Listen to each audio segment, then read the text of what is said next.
Ladies and gentlemen, episode number 482, live. Welcome in to the latest edition of the Archerverse TV. Tonight, it is Gold Rush time. It is early evening. It is not late at night like normal, but we are ready to rock and roll. We have an amazing YTD Academy Tag Team Championship tournament about to unfold, and of course, the titles are vacant. And that is a result of two members that decided to join forces, enter a tag team championship matchup. They were not a team. They are not a part of the same faction. They are not a tag team. Therefore, the commission ruled that the championship title belts are vacated. Now, the winners of the titles did get put into the history books as they did win the championships, but the titles are vacant, so they will be up for grabs. We have 8 teams that are going to go to war to see who's going to be the YTD Academy Tag Team Champions, and that's coming up very shortly. But first, we're going to have our tone-setting match of the night, and this is a hell of a doozy. We've got former television champion, multiple-time tag team champion Kareem Key Woods from Team I'm Just Key taking on Kenny Jackson from Honeybee Wrestling, former Pure Wrestling champion, defeated Elijah Archer, actually, for the right to earn a shot at the title belt. Archer defeated Kenny Jackson for that same title. Then Alan Severn, the Wolfman, swooped in and defeated him to become a Triple Crown champion. Alan Severn is on a roll. The Wolfman from Team Glenola defending tonight, and this is a very special matchup. It is a fatal 4-way match, but it is best 2 out of 3 falls. It is going to be a smoking hot fire matchup. And that's how we're going to start the evening. But before we get to that, we're, of course, going to have a look at the dirt sheets. We're going to discuss the new Raw Women's Championship and a few other things. And, of course, we've got a list for the evening. We still have our list, the top 10 best WWE World Championship matches according to CageMatch.net. The last one we did was the best WWE Championship matches according to Dave Meltzer. This one is CageMatch.net. So we're going to have a look at that in just a little bit. First, I'm going to get my dashboard open in case Glenola is lurking. And there we go. Okay. And I see there's some people lurking, and that's what I was afraid of. You never know when villainy is going to arise. It can happen at any moment, especially when Glenola's around. But anyways, so let's jump into the dirt sheets real quick and see what's crack-a-lackin'. I know there's a lot going on. One of the top stories right now is actually from Cage Side Seats. It's a rumor roundup. It's Drew McIntyre's status, Vince calling in changes, WWE and Disney, and of course more things. So we're going to have a look at that right now. This is posted by Randall Ortman. So WWE is hoping to have Drew McIntyre back by Money in the Bank, according to PW Insider Elite, but with his contract negotiations seemingly at a standstill, the belief is that until McIntyre and WWE come to an agreement on how he will be used going forward, he won't be back. McIntyre believes he's proven his worth and wants to ensure he's used in a meaningful way and, of course, in meaningful storylines. Vince McMahon was not on site at last night's Raw per Fightful Select. That reinforces the idea that Vince and several WWE executives were at last week's show due to how close Raw was to corporate headquarters, and not because Vince McMahon is returning to the road. That said, Vince again called in changes to last night's Raw. Fightful says word got around to talent shortly before the program. The changes were mostly things like timing and match order, but McMahon also adjusts the aftermath of certain matches. Most talents still tell Fightful they prefer it when McMahon makes his changes remotely, and the site says he'll likely stop reporting that this is going on as it's obviously become the norm.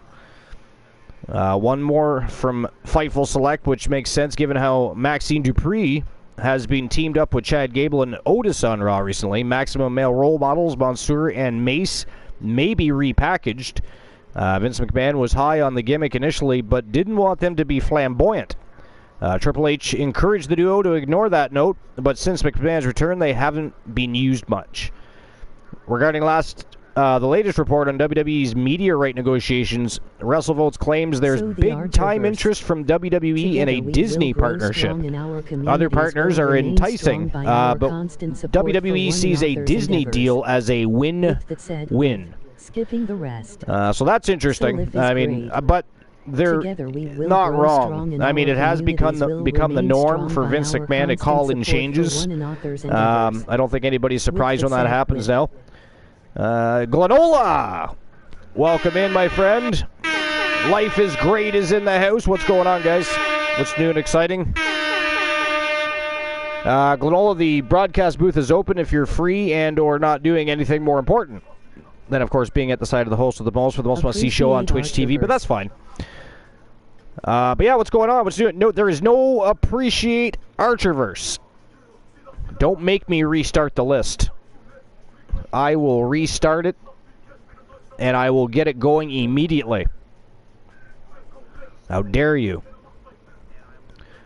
So anyways, again, I don't think anybody's too surprised that Vince is still calling in changes. I mean, it's probably good that he does stay away from the TV show tapings and or the live TV show. I just think he needs to stay further from the business.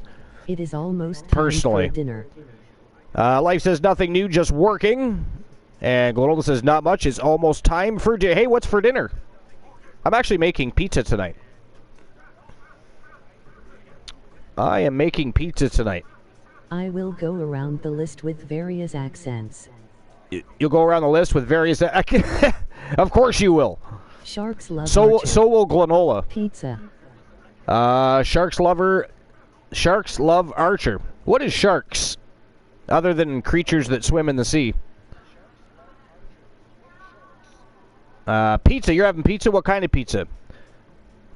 I'm making pizza that has a croissant crust, and one is ham and cheese. The other is, I believe, pepperoni is what we're having.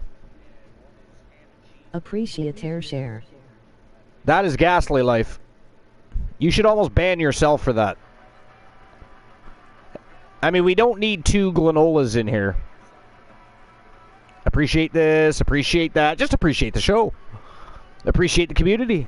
Appreciate Glenola. Haha! You know why? Because Glenola's actually had an appreciation show. So let's appreciate Glenola. But anyways, I'm going to jump back into the dirt sheets real quick here. Laugh.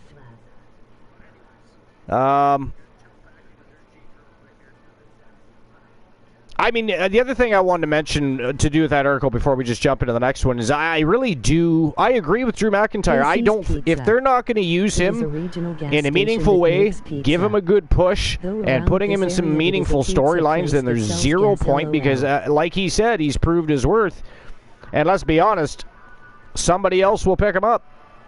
Somebody else is going to pick him up. After work with a friend. Glenola says Casey's Pizza. It's a regional gas station that makes pizza. Oh, nice. Sausage with mushroom and onion on though around this area, it is a pizza place that sells gas. Interesting. And the pizza's good, obviously, because I'm assuming you've ordered it from Casey's more than once. This should be a go-home happy match. We don't have go-home happy matches at tournaments. And your stream is buffering for me. The stream is buffering? Weird. Lucky for you, I haven't started the first match of the night yet. I have not. Alright. So anyways. How long has it been buffering? I love it. I mean, I have latency down low. It shouldn't be. Unless it's just your phone. Are you on your phone? It's probably the goddamn Twitch app. I mean, the Twitch app's about as useful as Glenola with a naked woman in his bed. Honestly. It is ghastly. Well, pizza is here. I will be lurking. And here's some good news. Well, pizza is here. I will be lurking. All right. Enjoy the pizza, Glenola. Life says it's on your end. It's probably the Twitch app. It really is. It's probably not necessarily because I'm assuming you're on your phone, yeah? You're using your phone? We have shit connection on 3rd floor. We have shit connection on the 3rd floor. Yeah, okay, yeah.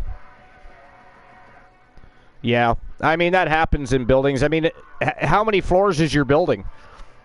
And it's probably a concrete building, too. Yo, Joe Link!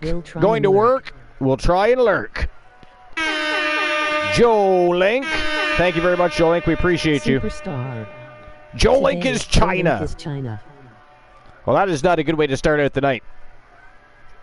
Yeah, You're the ninth wonder of the world. Lol. Joe Link.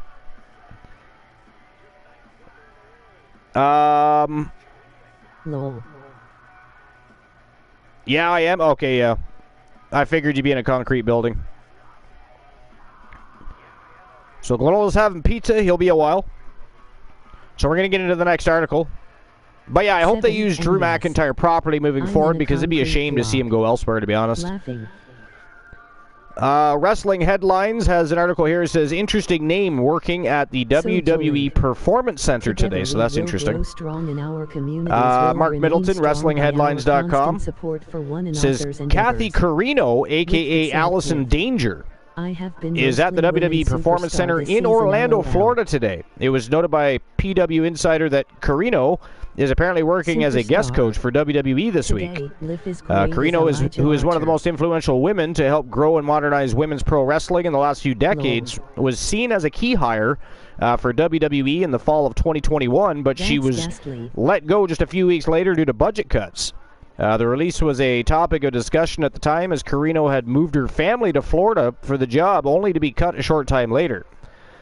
Carino is the sister of WWE coach Steve Carino and the aunt of indie star Colby Carino, who recently returned to NWA. I really like NWA. Does anybody else watch NWA? Do you guys watch NWA? Like, you can watch it right on YouTube. AKO Stream Elements. Today, life is great is Elijah Archer. Life. Today, you are the one. You are the one. The one that hopefully wins this match, by the way, after his championship was so disgustingly put up for grabs after a hellacious match to win the title, was stolen. Just like the television championship opportunity was stolen from him by a set of steel steps by a cheating Christian Hart, by the way. A cheating Christian Hart.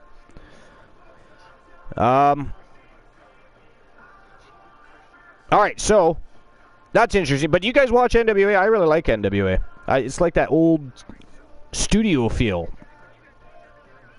I mean, technically, it is done in the studio. But really good matchups. They do a good job with the promotion.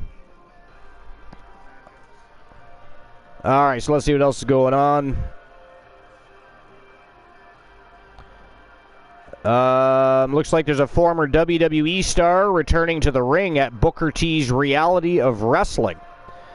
Andrew Ravens, WrestlingNews.co. It says Booker T and Sharmell Huffman's Reality of Wrestling promotion is loading up the card for their Summer of Champions event, as they will be using former WWE star and has already confirmed NXT's Trick Williams is slated to appear. The July 15th show will feature the in-ring return of Alicia Fox.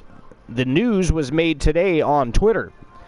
Now, this comes after Fox noted in an interview with Muscle Man Malcolm in May that she had been in contact with the married couple about getting back into the ring.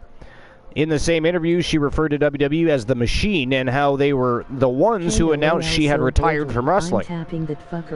Fox noted that her bags were packed and she was still pissed about WWE announcing her retirement before teasing she had something in the works. Fox's real name is Victoria Crawford. First joined WWE in 2008, where she trained in development territories, Ohio Valley Wrestling, Florida Championship Wrestling, before going to the main roster. She first portrayed Vicky Guerrero and Edge's wedding planner on the main roster.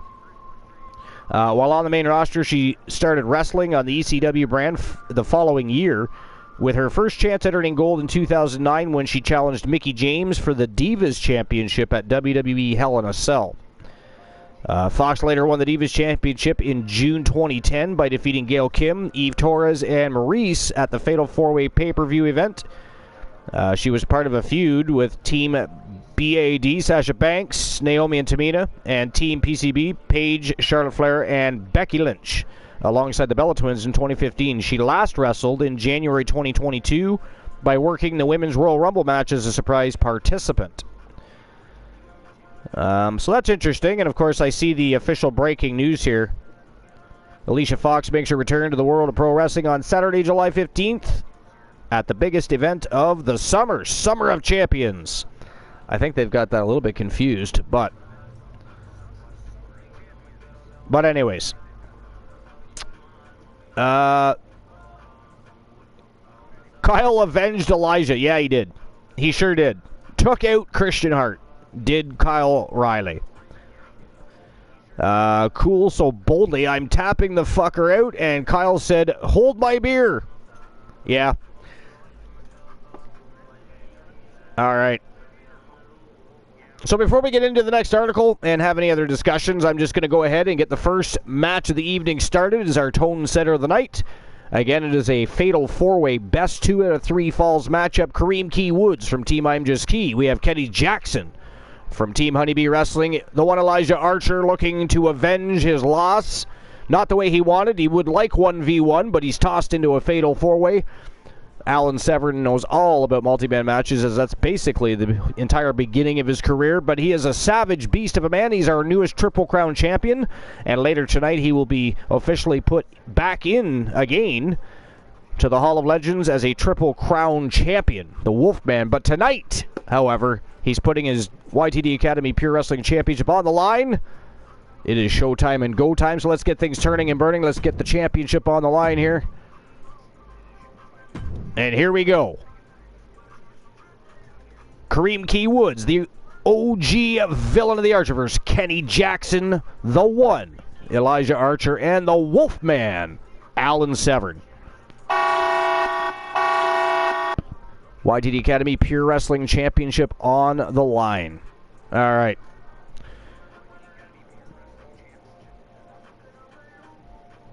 Okay, let's see what's going on in the chat room before I get going. Nothing. Excellent. I have nothing to catch up on. Life is being lazy at work. Joe Link is driving and lurking. Galanola is eating. I have to wait about 25 minutes to actually start my supper process because the missus isn't done till 8 o'clock. So I don't want things done too soon. So I'm going to heat the oven up about 7:15, take a little bit of a hiatus from the broadcast. Heat the oven up so that I'm going to start the garlic bread first, and then I'm going to go ahead and do the pizza once the garlic bread is finished. I have about 10 minutes left of my shift. 10 minutes left of your shift. Fantastic. That is fantastic. Always good when your shift is done. I was done earlier today, too. I mean, I started early, but I prefer it to having to close all the time. I only have one more early shift this week, though, and then I got to close the last 2 days of the week. As ghastly as that is. I do not like closing. But it is what it is. Everybody has to do it. I am no different. All right, here we go. And by the way, I've made some changes to YTD Academy. So whether or not you notice, I do not know. But look around, you'll see some differences to the arena, the ring, barricade, the floor. Things have changed. Same location, new design. And here comes Kenny Jackson from Team Honeybee Wrestling. I have gotten a ridiculous amount of work done today. I can slack off for 1 Here we go, gentlemen. Huge title match coming up. And a huge opportunity for Life says I've gotten a ridiculous amount of work done today. I can slack off for 10 minutes. Yes, you can. I mean, I usually slack off the last hour, so they should be grateful that you're giving them that much time. By the way, Life, what do you think of the changes to YTD Academy? Have you noticed yet?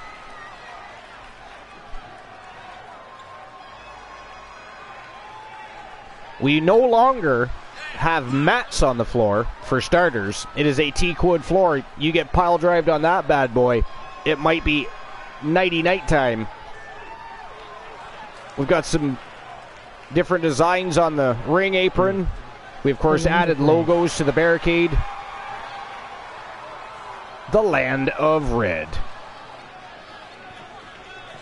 The challenger looking determined. He will need the performance of a lifetime to become champion. Kenny Jackson. looking focused and full of confidence. He would love to win back that Pure Wrestling Championship, but of course he's going to have to go through Elijah Archer, who unjustly was forced to defend the title after winning it and lost to the Wolfman. And then, of course, the OG villain of the Archerverse would love to wear singles gold again. It's been a hot minute. And again, he is a former television champion, multiple-time tag team champion. And here we go. Shit is about to get real. Here comes the one, Elijah Archer. Showtime and go time for Team TWA. And introducing the challenger, representing the coalition from Montreal, looking to once again become the YTD Academy Pure Wrestling Champion. The one, Elijah Archer. It's a big time. Let's go, Byron, as the title will be on the line here. You're right, Michael. It's judging from the response on social media heading into this match. I personally think before he starts the match, he should just shimmy over and play some foosball first. What do you think, Life? One of them should. That would be funny. Could you believe that Falls Count Anywhere match the other night went into the audience? They did not care. I mean, I'm surprised that there were not liability issues over that. They battled it out in the audience for a good half an hour, if not more.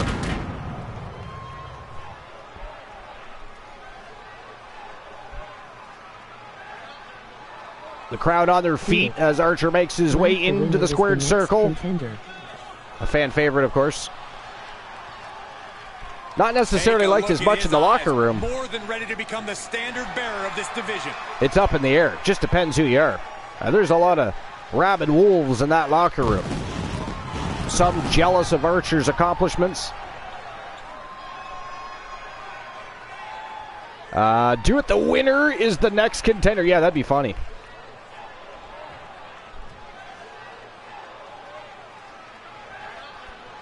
Or air hockey. I mean, there's air hockey and foosball. Pick one.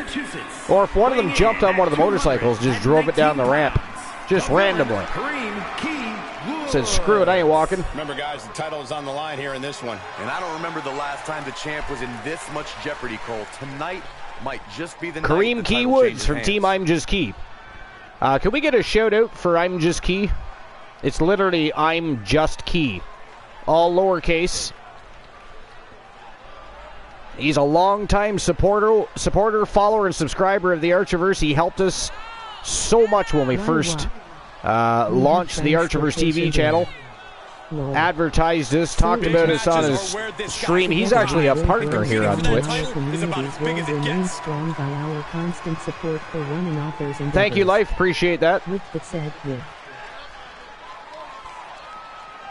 And if you're not following I'm Just Key yourself, Life, make sure you give him a follow. Fantastic streamer.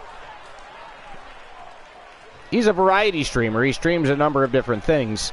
Again, he's a partner on Twitch, so he also he plays games that are oh, that's Stream Elements. I was just about to read that. That is not anything Life is saying. It does not matter. And here comes the Triple Crown champion, the Wolfman, Alan Severn. Only a small handful of WWE both the Pure Wrestling Championship over his shoulder and the Legends Championship in his firm grasp. How long you hold both titles, but the reality is most double champions lose at least one title before long. This is going to be a very interesting matchup. To be the exception rather than the rule. Very interesting matchup. And again, don't forget it is a fatal four-way, but it is best 2 out of 3 falls.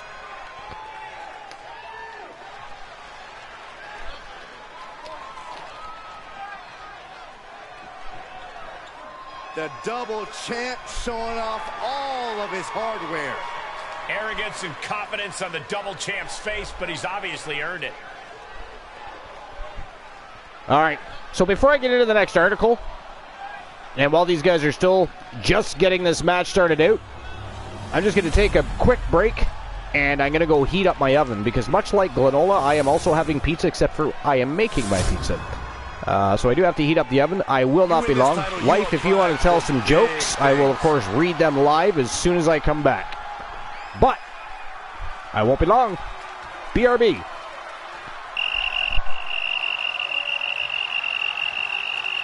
Sure thing. Lol. And you know the saying, beat you any day and twice on Sunday? That's more or less what a 2 out of 3 falls match is. Well, the logic's sound to me. Anyone can get 1 win. You get 2 in 1 match, that's where real talent comes in. No, no, no, no, no, no. Oh, DDT off the apron. And he's able to reverse. Oh, man, right to the arm. Hyperextend your elbow. Great counter. What did one plate say to the other plate? And look at this now, bad intentions coming with this hold. It's not embarrassing to oh, what a reversal and counter by him. And what's the difference between preparing for a Falls Count Anywhere match versus, say, a no DQ?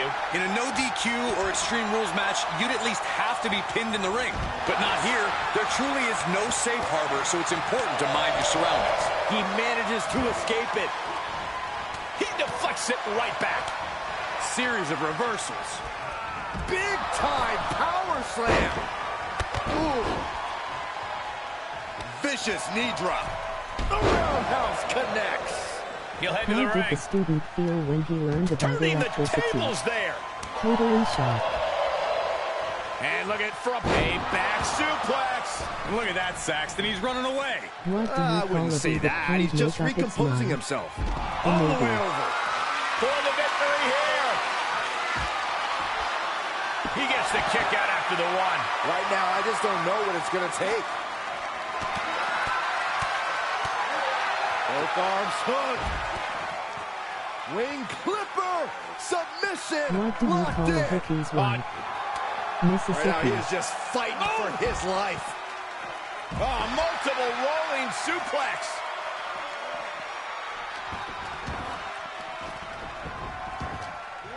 Rocked with a headbutt. And a follow-up with a... Into the side suplex. He wants even more out of his opponent. Oh, look at this. The challenger's looking shaken. Taken down with the doorbuster.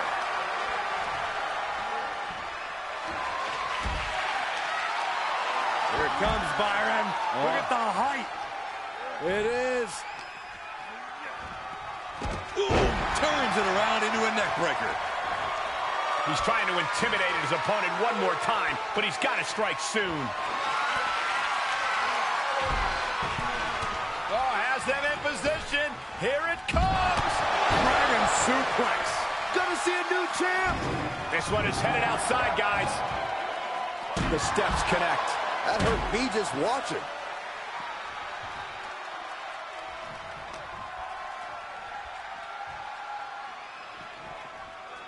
An agile escape. Oh, man, meeting the barricade. Oh! The challenger not looking good right now. Oh, a cheap shot right above the eye. The title might change hands. Makes the cover. The champion thought that was it. It was almost just lights out on their championship dreams. Let's see if that kick out was a spark, or is it the challenger's... He could pin his opponent right here. It's over. And there's the breakup, just in the nick of time. Uh-oh. He had it scouted. One reversal after another. These two are reading each other's minds. 20227. The adrenaline is Together we pumping, will grow and the strong and our WWE communities will Universe is remain on strong by his our side. constant support for one another's endeavors. Has them With hooked. the said with Rolling cutter. hello. Welcome in. Oh, diamond plate facial.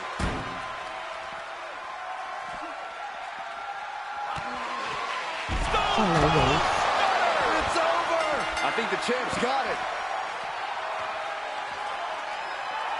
He's staring his opponent down, getting into that zone. Watch time. There's the windup.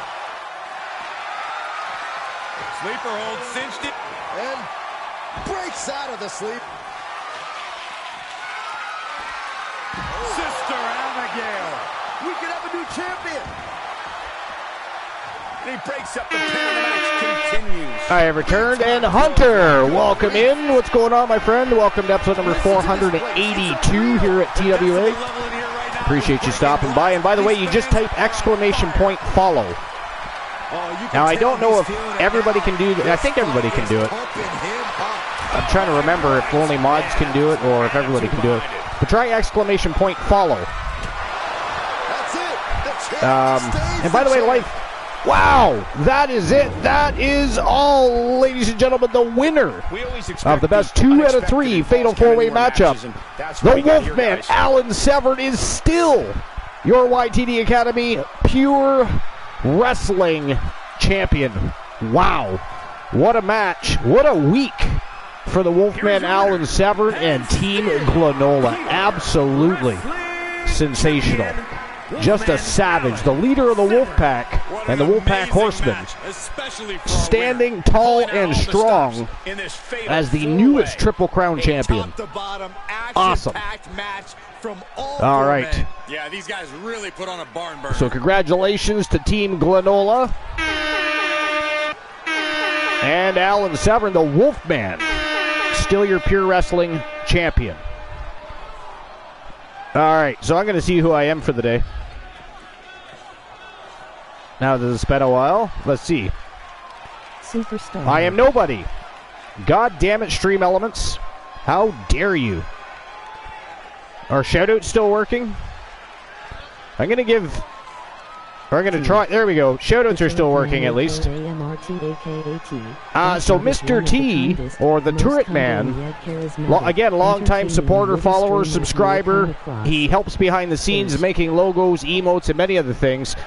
Fantastic variety streamer. And he's going to be making his return to Twitch soon after a bit of a hiatus. He's been very busy with his with RL for the most part, marriage, work.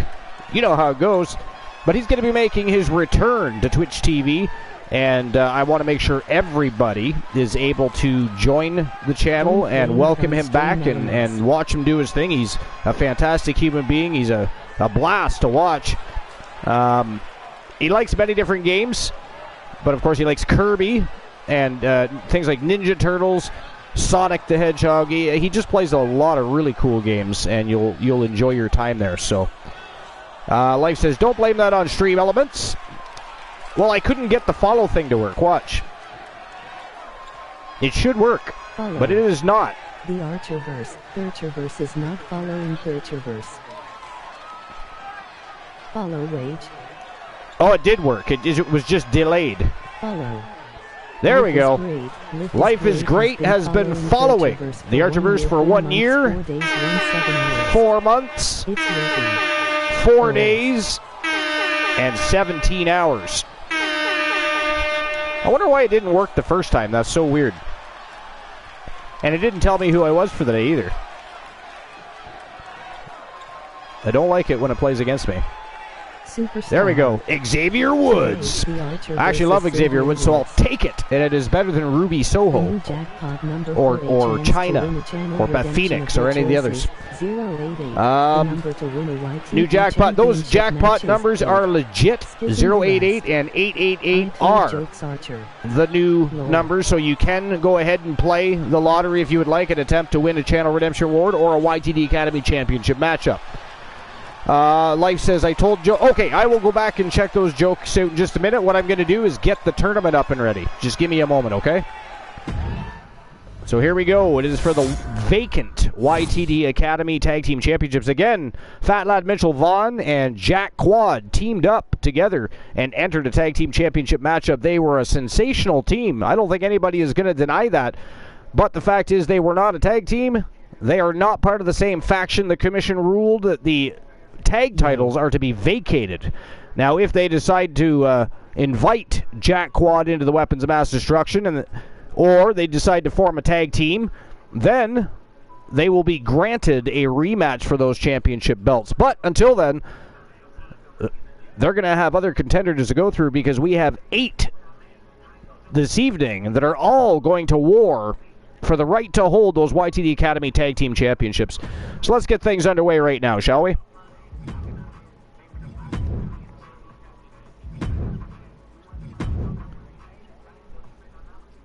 And here we go. Let's have a look at the quarterfinals for this YTD Academy Tag Team Championship Gold Rush Tournament. There's a good look at the brand new Tag Team Championship for YTD Academy if you haven't already seen it. But starting at the top of the quarterfinals, we got Pretty Deadly taking on Phenomenal Soul. The Soul Man Jay Simmons from Team J Negative Gaming. And of course, the Phenom Joe Lincoln from Team Joe Link. Second match of the evening will be the Wolfpack Horseman's own Count Dexcula and his partner in crime, the new Wrestle Wars Genesis television champion from Team Life is Great. It is Psychosis Kyle Riley. They are taking on the New World Order's Hulk Hogan and Kevin Nash. Hollywood Hogan and Nash teaming up, looking to take those tag team titles home to the New World Order. Next, it is the Judgment Day Finn Balor and Damian Priest taking on the winningest tag team of all time, Demolition from Team The Turp Man and Team Complete Geek TV. It is Cyborg Adam Colossus and the Terror Johnny Braddock. Last but not least, and you had to know they were going to poke their heads into this tournament, but it is the man called Drek from Team Dead Drek and Tony Stone, the new YTD Academy Grand Prix champion himself. They are teaming up. Weapons of Mass Destruction taking on the OC, Carl Anderson and Luke Gallows. It's going to be one hell of a fire tournament. We're going to get things underway in just a moment. Yo, Luke the Gooner. What's going on, my friend? Well, you don't have a tag team, Luke, so you're not in the tournament. Almighty Exotic. What's going on, Almighty Exotic? What's new and exciting? You know, it's funny. It's funny, Almighty Exotic, that you pop into the chat like that, because there's a rumor swirling that your tag team is going to be making a return to TWA. Not much, same old, same old. That's what's going around. That's what's trending. That's what the birdies are saying. What do you say, Almighty Exotic? Luke the Gooder says, I'd take them all on. 2-on-1. Could you imagine? That'd be a hell of a tournament. Too bad we couldn't do that. Almighty Exotic. It is against the rules, unfortunately. The fine details. Ironing out the fine details. So it's true. Interesting. That would be amazing. It would be amazing to see them back in action. With that said, with. Live is TY. Thank you for shouting out, Almighty Exotic. Life, appreciate you. And actually, Almighty, didn't you change? Is that that's a new Twitch account, isn't it? Or did you just change your name?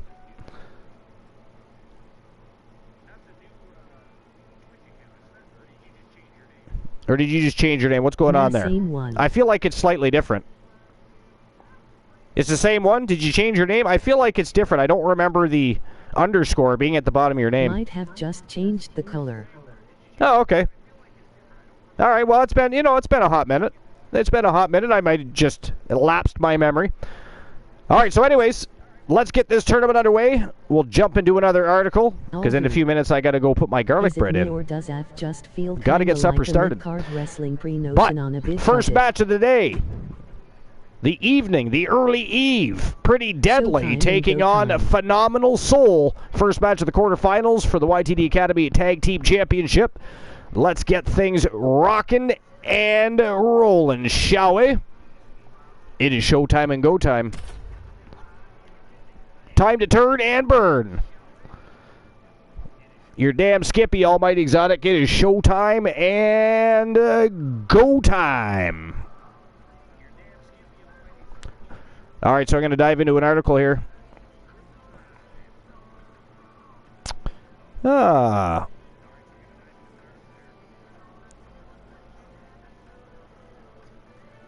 Okay. Let's see what's going on. We already read that. Looks like WWE still has plans to reunite DIY.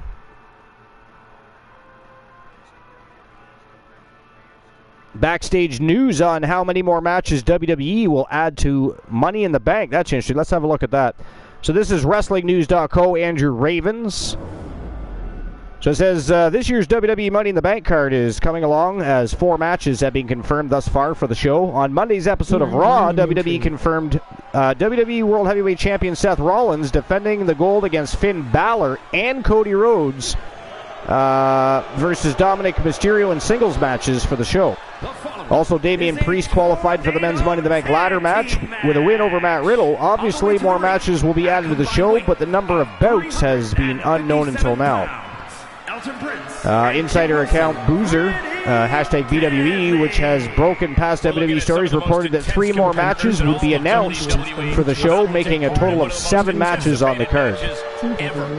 WWE holds Money in the Bank on Saturday, July 1st, 2023 at the O2 Arena in London, England, which will air on Peacock. Here is the updated card. That's actually Canada Day for us.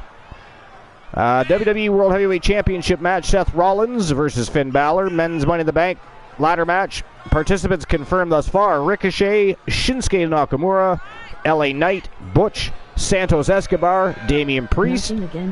Women's Money in the Bank participants confirmed thus far: Zelina Vega, Becky Lynch, Zoe Stark, Io Sky, Bayley. And by the way, those are phenomenal. Those are phenomenal Money in the Bank ladder matches so far. I got to be honest, this might be one of the best Money in the Bank ladder matches ever for both. Make Roman Reigns defend all his titles. So that's interesting. Glona says, make Roman Reigns defend all his titles. Well, technically he only has 1 now. Almighty Exotic, DIY, I'm intrigued. Yeah, they still have plans to reunite them. I'll touch base on that in just a moment. But yeah, initially they should have just had him defending both titles. And they never did. They just let him hold both, and he would appear at a premium live event and defend both at the same time. I mean, obviously it's a historic run. But had it been handled the way it was initially planned, would he have still had both belts that long? How would they have done that with multiple matches? I don't know. I'm glad that it's down to 1 belt.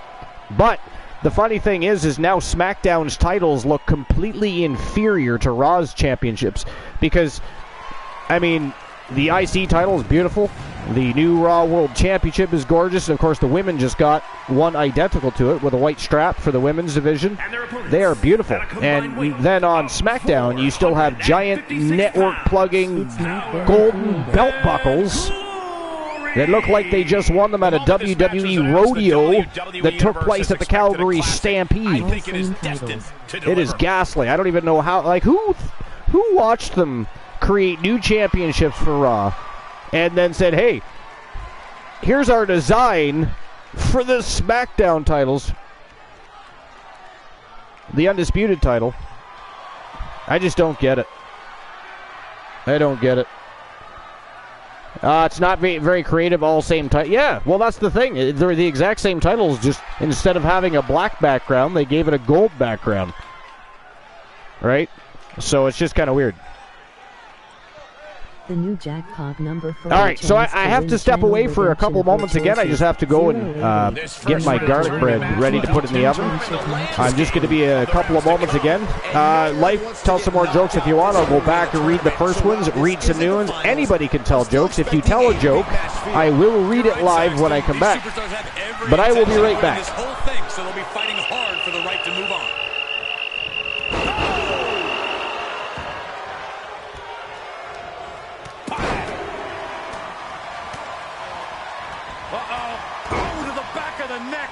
Score the pin.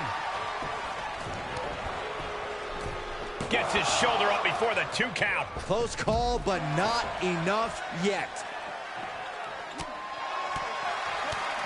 There's some power behind that punch. Reverse STO.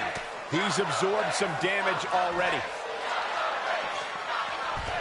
Quick thinking pays off. Play. Preliminary numbers are 2, 0, 0. There are some amazing and fun channel rewards to choose from if you are the chosen of. But it's gonna hurt. Play. Flipping the Preliminary script numbers out of are there. 3, 6, 5, Good luck, Glenra. There are some amazing and fun channel rewards to choose from if you are the chosenest.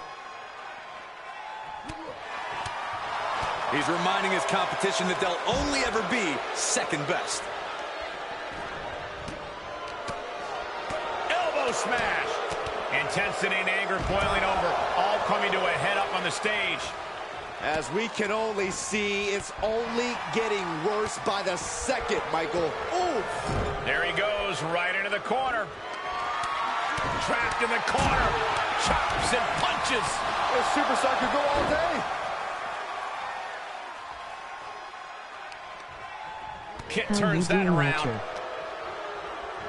Oh, look at this. Hair pull mat slam.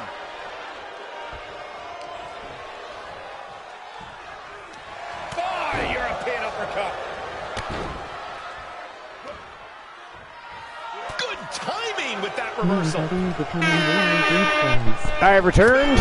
Okay, just had to put the garlic bread in. It's going with the pizza. It's going to be delish. I'm excited. Our pizza's, again, it's for those who weren't here earlier, it's ham and cheese on one, pepperoni on the other, but we're doing it so it has a croissant crust. So it's going to be delish. And then some homemade garlic bread. Delicious. I'm excited. Luke the Gooner says, how you doing, Archer? Me and Buddy becoming really good friends. Oh, yeah, that's so cool that you got yourself another friend.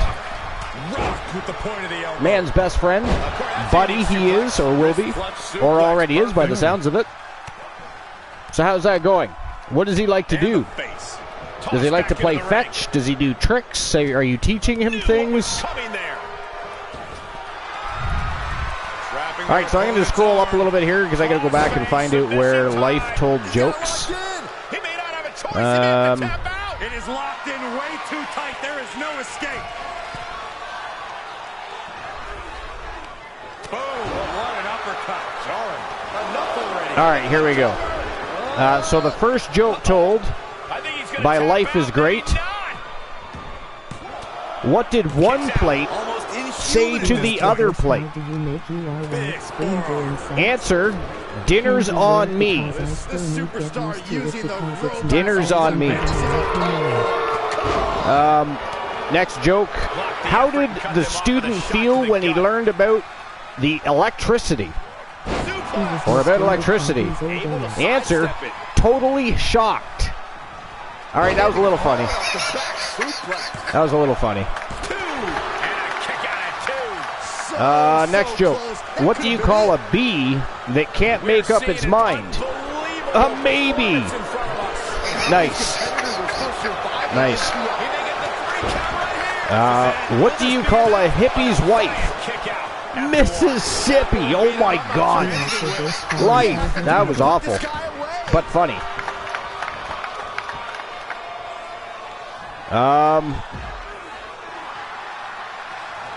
He's returning fire. Oh, I put 2 exclamation points in front of it. Is that why it didn't work? Okay. I didn't even see that message before. The Archiverse is not following the Archiverse. That's disgusting. Somebody ban the Archiverse, please. The WWE Universe has come alive in the Glenola trying to get Archiverse community trending. How dare you?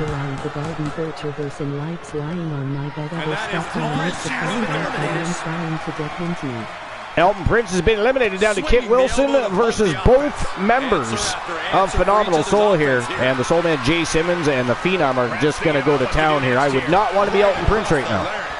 Or Kit Wilson, I mean. Those are not good odds at all.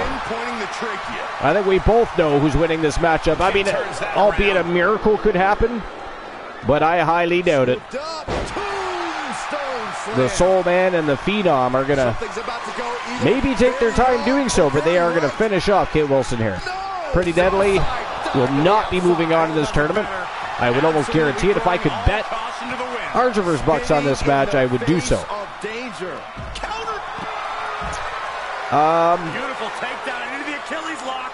I'm going to tap out here, but it ain't going to matter. They still do a lot of damage, though. How do you make your wife scream during sex? Call and tell her about it. Nice. Big forearm. Luke says, can be weird because I still need to get used to it because it's not Saxon, but I like him a lot. Well, you know, Saxon might have sent Buddy to you, Luke, right? The universe works in mysterious ways. Perhaps the reason Buddy came to you, a better home, to somebody that will love him, play with him, take care of him, let him sleep in his bed. Perhaps Saxon is responsible for that. From behind, German suplex. I mean, that's a nice thought. Boom, what impact. Archiverse, you don't want the community appreciated? How dare you? I'm not, you know what, I'm not even going to get started with your pot-stirring tactics here. Kit turns that around. Kit Wilson giving it his best go here, but every time he gets the upper hand, another member of Phenomenal Soul takes him out. I mean, his time is almost at an end, I think. Oh, nice reversal. But the Soul Man right there to pick up the pieces. It's only a matter of time here, I think, before Phenomenal Soul officially moves on to the semifinals of this tournament. The Soul Man going upstairs. Oh! He missed!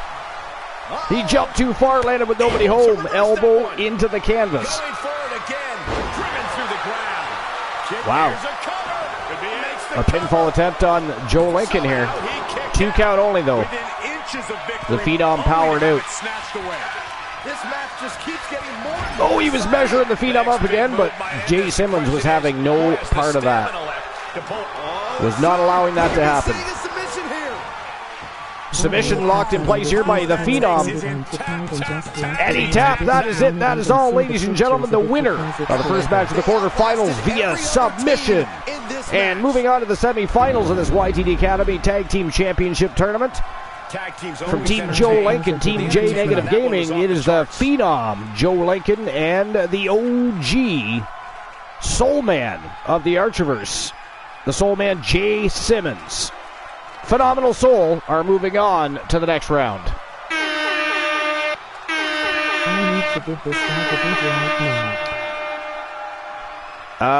Luke says, Buddy got a new home now. Bad owner, cut Buddy. With his colors, put it on to... with his collar, put it on too tight and just left it. I don't want to even see the pictures of it because it's horrible. Got a scar because of that on his neck.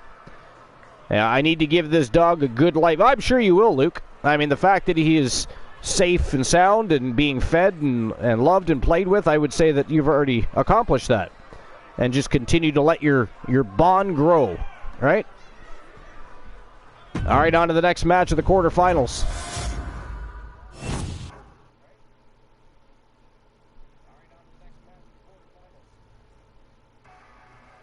Here we go, the Wolfpack Horsemen versus the New World Order. Which team is going to move on to face Phenomenal Soul in the semifinals? Count Dexcula and Kyle Psychosis Riley, or perhaps Kevin Nash and Hollywood Hulk Hogan, the New World Order? We're going to find out because we're going to get things rocking and rolling right now. So without further ado, next match in the quarterfinals, it is the Wolfpack Horsemen versus the NWO. Let's go.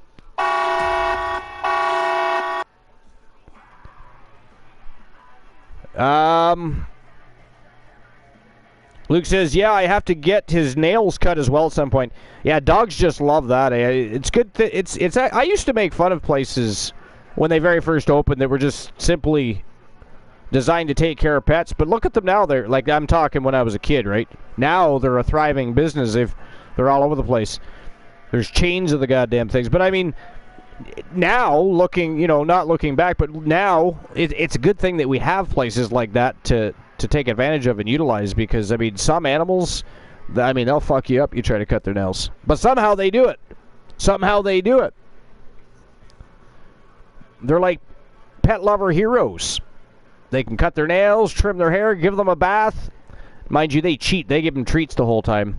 Your dog will leave fatter. Your dog will leave fatter. Fucking hate pieces of shit in life. Yeah, right? I know. I mean, how dare his former owner abuse him. I mean, it says a lot about a person if they have to abuse an animal. I'm just saying. That owner was a piacho of shit. It says a lot about a person if they can abuse an animal.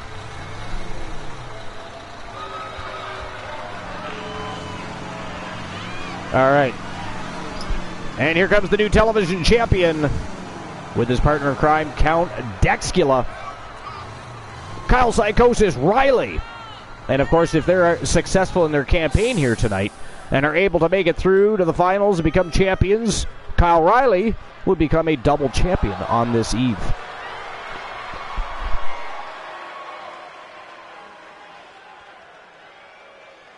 Luke says that owner was a piece of shit. Yes, sir. Yes, sir, he was. He is a big piece of chicken shit.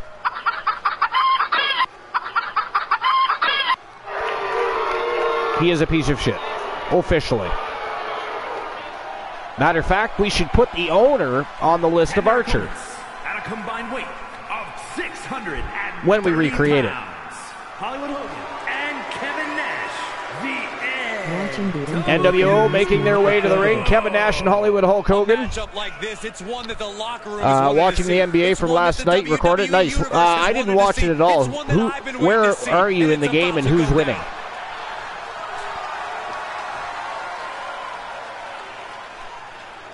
Out of curiosity. Yeah, I like basketball too. I don't watch it as much as I did when I was younger. I'll be honest, I don't like a lot of the new rules and regulations that have come into play for many different reasons. Some of them are very good. You look back and say Jordan and Bird's Day, people like that. I mean, you could get wrist checked, elbow to the face. I mean, there was a lot of things going on that got overlooked and or, not penalized well enough. I mean, back in the day, you almost needed football equipment to play basketball. You know what I'm saying? It was rough. So was hockey. Hockey's not near as rough of a sport as it used to be. Some of the greats that set some of those records, I mean, they did it in a time where they were being slammed and getting into fights and cross-checked into the boards and tripped and hooked, and I mean, it's amazing. I think it's funny that some people today think, oh, well, the Gretzky from the past wouldn't do as well in today's game. I beg to differ. There's no blue line. You give Gretzky the puck, he's wide open. A young Gretzky in his prime? Shit. He'd have scored 192 goals, not 92. It's a wide open game. Nobody can hook him, trip him, elbow him, cross-check him into the boards. Wayne Gretzky, prime, wide open game, more rules. Less enforcing action. I mean, holy fuck, come on. I don't know how the fuck people come up with their conclusions, but it's crazy. Now, people like Bob Probert, Ty Domi, I can think of many others. They wouldn't do so well now. Well, first of all, there's drug testing. So, Probert's career wouldn't have lasted even as long as it did. But they could not do the shit they used to do that made them such great goons. Nicely done. Oh, got the knees up. Could be a big turnaround here. Luke says only 10 teams, but it isn't as bad as what you would think. I got into basketball 2019. Yeah, so see, it doesn't bother you at all because you're just used to the current rule set. Again, I still watch it. I still like basketball. I just don't watch it as much as I used to. Running knee lift. He's looking a little weird. All right, I have to step away again for a few moments and go check on my garlic bread. I'll be right back. Life, if you want to toss out some jokes, I'll read them when I get back. Or anybody else, for that matter, if you want to tell a joke, do tell. I will read it live when I return. I will not be long.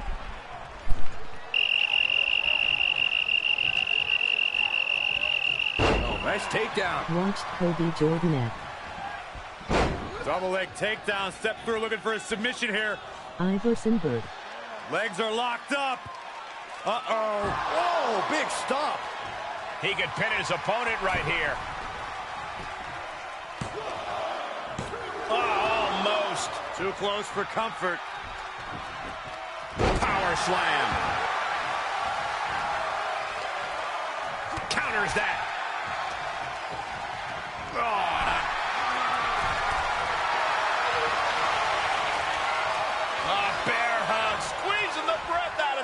Oh, body is not meant to bend that. Bear hug. Well-placed elbow will get you out of it. That might be enough. Yes, it is. Uh-oh. Look out. Simple but effective. This could be big. Going up high. I'm a Houston Rockets fan. Furcher vs. Tracy McGrady was really good for Houston. This is it. No. Will it be? Still only got one. What's he planning to do here? Roll him on his belly. Single leg crab.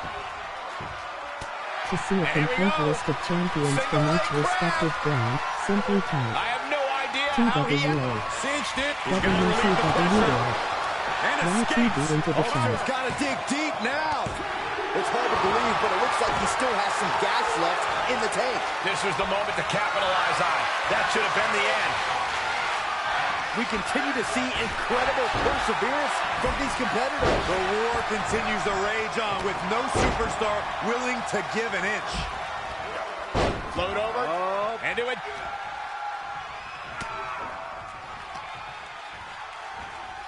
Nice takedown. Climbing up top, he's got big plans. From the top. Oh, Nash counters. And Big Sexy there lands some crucially needed offense. You got to be impressed with the reserves Nash has left in the tank. Oh, a cheap shot right above the eye. And he gets set back into the ring. And he's able to counter. What's Hogan preparing here? Oh, what a spine buster. No, that'll break his arm. Vicious. Run out of ringside and back to the mat. Got the leg. Boom! Screw. That'll tear your knee up.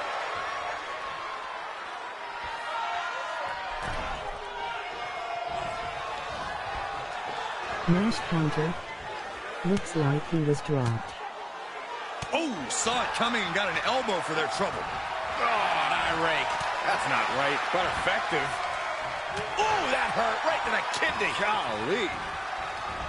And Nash didn't see that coming. And the damage must be mounting on the torso. And there's the cover.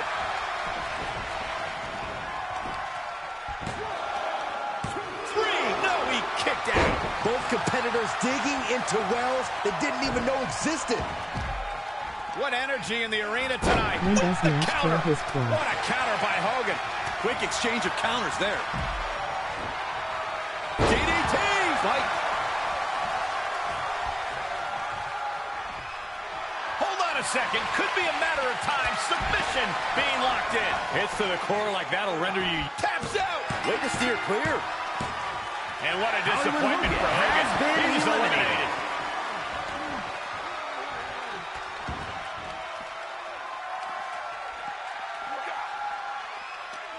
Big impact. Oh, man. Backbreaker. Oh, stomping away.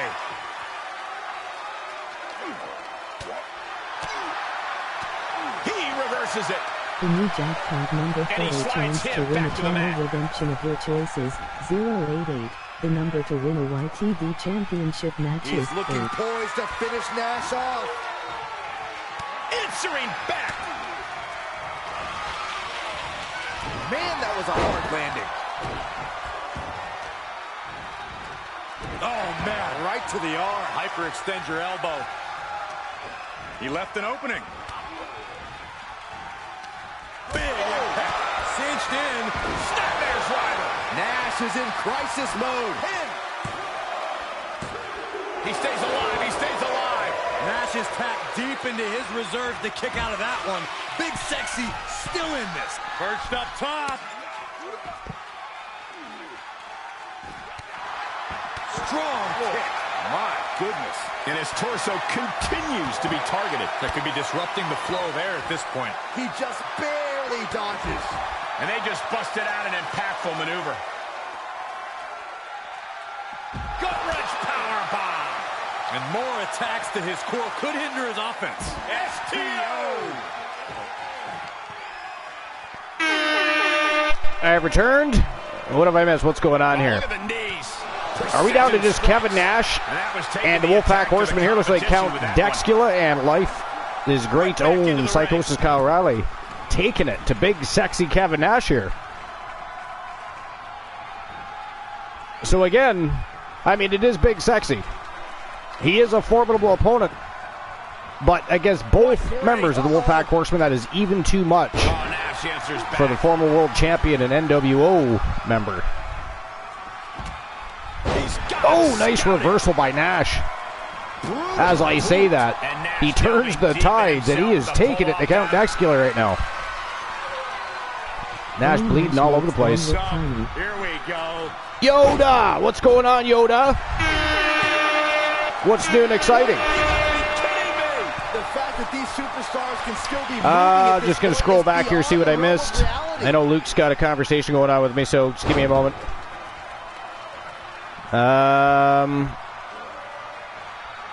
I got into basketball 2019. Yeah, I've learned it and that. Watched Kobe, Jordan, etc. Iverson, Bird. I'm a Houston Rockets fan. Tracy McGrady was really good for Houston. Glorlo says Nash countered. Looks like he was dropped. No, he countered into a bulldog. And then he got up and booted him in the face. Dang Nash makes them look tough. Yeah, you know what? He's huge. Kevin Nash is humongous. Luke says, I can't find my fucking TV remote. Great. I mean, you're definitely going to want to find that. It's hard to watch TV without it, just saying.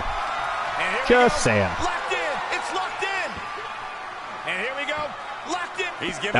Yoda wants to know, when does Nash tear his quad? You finished your latest painting. Excellent. Are you going to post that for us to look at? Put that on the Discord, if you will.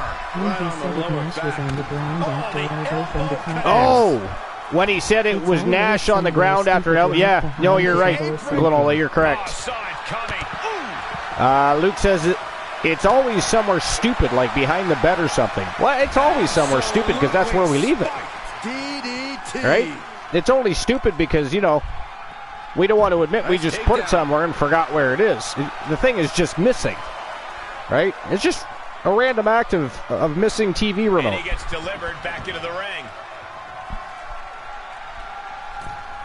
Anyways, Glenola, how was your pizza? Or are you still eating? Again, the broadcast booth is open to anybody that wants to jump in. Luke the Gooner, yourself included, if you'd like to join the broadcast. In trouble in the corner. Anybody is welcome. All right, so let's jump back into the Dirt Sheets and see what we're missing, if anything at all. Shoulders down. Cover. And that is it. That is all, ladies and gentlemen. The winner of the match. And moving on to the semifinals of this Gold Rush tournament to face Phenomenal Soul from Team Froggy Moth Legs and Team Life is Great. It is Psychosis, Kyle O'Reilly, and Count Dexcula, the Wolfpack Horseman, moving on to the semifinals.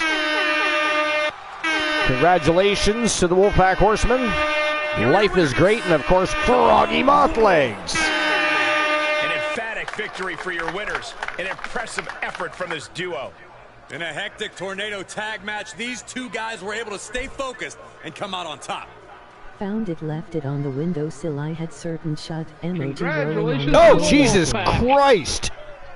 God damn, how did you get on here before it popped up on the screen? Wow! Hold on. I'm pretty sure my heart just jumped up my esophagus, went out my mouth, and rolled across the floor somewhere. I need that. You know, I don't want to be like the Tin Man and have to go to the Land of Oz to find a fucking heart. That was ghastly. How dare you, sir? That's right. Boo the man. What the hell? You try. You kill the host with the most. Who the hell's gonna run the show? Who the hell's gonna run the show? Then you're gonna be left going to Soul Ember's channel and watching the struggle bus continue. Good God. if nothing else, I can always go live myself. Well, you could be like the scarecrow in the brain. Are you going live? I don't know. I mean, if you, well, just let me know before the end of the tourney, because then we can guide the raid right to the Glenolaverse. So I have to ask Archer, who won the opening tone setter? Oh, no, sir. You'll have to watch the VOD. But it was a fantastic match. You just don't want to admit the Wolfman retained his title, do you? I'm not saying anything. I'm not delivering spoilers here. There could be people here that haven't watched it yet. This is not the Bleachers Report. It is the Archerverse TV, sir. All right, next match of the day. Evening, early eve, night, whatever it is, depending on where you are. It's early evening here. But anyways, it is the Judgment Day taking on the winningest tag team in Archerverse history, Demolition, to see who moves on to the semifinals of this Gold Rush tournament. And I know Glenola has lots to say about Demolition, as do we all that have been around since the Archerverse 1.0 and going forward. I mean, what a fantastic team. And the streamer teams behind them, phenomenal people. So yes. You know, I really don't have a lot to say because it's already been stated so many times. But all I'm going to say is I'm going with the Judgment Day. You're going with Judgment Day? I'm going with Demolition, I'm going with Demolition to destroy Judgment Day. I was going to say, you just talked up Demolition, and we were talking up Complete Geek TV and Mr. T-Bat, but we're going to side with Damian Priest and Finn Balor, though. We think the Judgment Day will whoop their ass. Way to go. Technically, I should go with them just because I know you're going to go for Demolition, so just to... It's the Axe and the Smasher. That often, but... The guy who owns Denver Nuggets. Luke says, found it, left it on the windowsill. I had certain shut. Oh, that he had certain shut, okay. Yoda says, okay, I just posted it. So Yoda has posted his latest painting on the Discord, if anybody wants to have a look at that. Can somebody drop the Discord link, just in case anybody does want to have a little look-see? It's the Axe and the Smasher. Fantastique. Discord. There we go. Archer's Thank you, Glenola. Appreciate that. To join us on the Archerverse Discord to either promote your content or just to chat and have a great time. Join Yoda Bay. So, it looks like there's been some interest from AEW in hiring Sean Waltman. Big surprise. Former WWE guy, WCW. You know what I mean? Like, they just can't help themselves, can they? But anyways.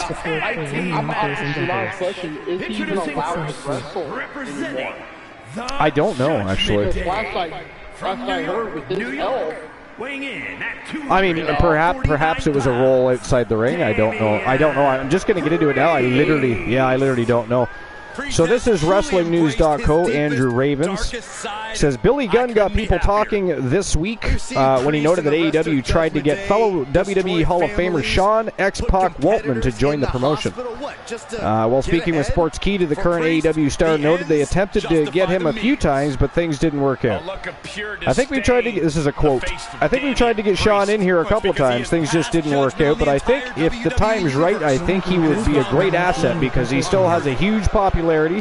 Everybody knows him, and he's such a good guy that he would not only help the younger talents as well as be a good representative for our company. And he'd be amazing if we could get him in here. While speaking on Wrestling Observer Radio, Dave Meltzer noted that while AEW was interested, there were no serious talks, and it would have likely been a one-off appearance. Here's another quote. They did exist, but it was last year. It's not something current. He was last talked into October and in May of last year. They could call again, but it's not something that's currently being talked about. It's something that happened. We didn't even hear about it at the time. It never got very far. It was never on paper. At different points, there was an idea for a singular appearance that some people do on television, not for a full-time deal. Maybe something to play off Billy Gunn and the Acclaimed for something. Right now, nothing to anything. Obviously, with a phone call that could change, but it isn't anything that there has been any talk since October in that direction, Meltzer stated. So, well, and again, you mentioned, can you look up and see exactly what those health issues were? on the entire WWE universe. I thought he had like Hep C or something like that. You know, one of the themselves. blood, blood issues that. Like a blood disease type of thing? Yeah, it was. I heard it was one of those diseases that could be bad. You know, it wasn't AIDS. I was pretty sure it was Hep. Oh, does he have Hep C? Hepatitis C? I thought so. Oh, I didn't know that. That would definitely. I don't. Call it 90% sure. You can see the intense focus and drive in the eyes of Finn Balor. When it comes to Finn Balor, it's always about competing at the highest of levels.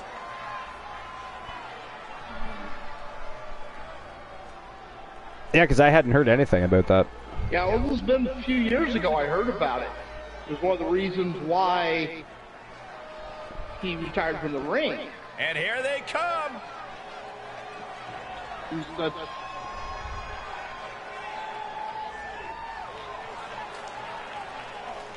Well, while you're looking that up, it looks like ex-Impact Wrestling star's insane lawsuit against The Rock and others has been dismissed.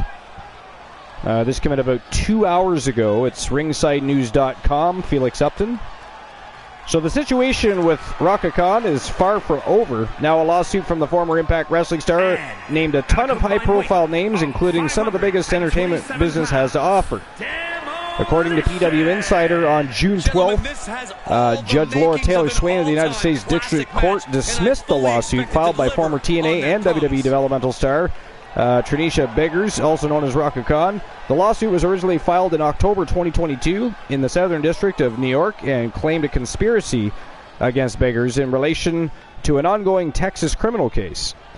The defendants listed in the lawsuit were numerous and included entities such as the state of Texas, the El Paso Child Protective Services, the FBI, the Las Cruces, New Mexico Police Department, the NYPD, the National Center for Missing and Exploited Children, New York ACS, Omega C, PSI in Philadelphia Fraternity and Corporate, Shirley Police Department, Sigma Phi Epsilon, Suffolk County, New York, The Rock, WWE personalities The Miz and Maurice, current Impact Wrestling stars Heath Miller, WWE Hall of Famer Nikki Bella, the late Chris Benoit.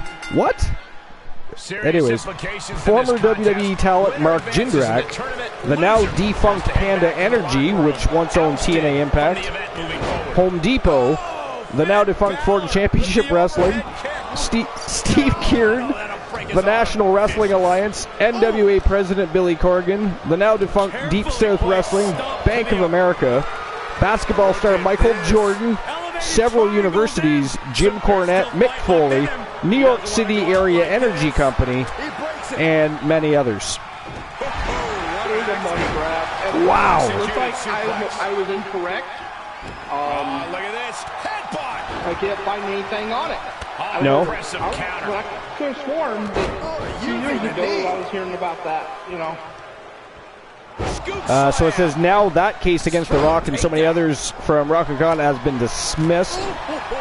Plaintiff Trinisha Biggers, who is appearing pro SE, brings the federal action against approximately 1,000 individuals and entities from various states regarding her claims that arose in New York State. She alleges that in 2019, individuals removed her children when she was arrested. Well, I can see how Chris Benoit, who died in 2005, would have something to do with that. Wow. Anyway. Is it pro se? Yeah, it means she's Pro se, representing per se, Stink say. back to the mat. Shinsuke Nakamura. So when she was arrested, so by order date, February 27, 2023, the court granted Biggers' request to proceed in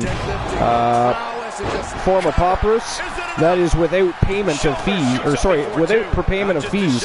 For the following reasons, the court dismisses the complaint for failure to comply with Rule 8 of the Federal Rules of Civil Procedure with 30 days leave to plead claims that arose in a county within the Southern District of New York. The court also dismisses claims that arose outside of the district for improper venue. See 28 U.S.C. Chapter 1406A. Without prejudice to beggars filing civil actions in the proper venues. The lawsuit alleged that all of these defendants conspired to kidnap beggars and her children. That being said, Judge Swain dismissed the lawsuit, indicating that there was no merit to the claims made by beggars. We'll have to wait and see how the court case evolves. Obviously, there's a lot to unpack, and nothing is certain until the judge rules. I mean, wow, isn't it? I mean, I don't know. To see a complete list of champions from each respective brand, simply type TWA. She's just trying to make get her name on paper. 15 minutes of fame, yeah. And yo, James West. What's going on, James West? I am doing fantastic. Glorilla, how about you? Finer than frog's hair.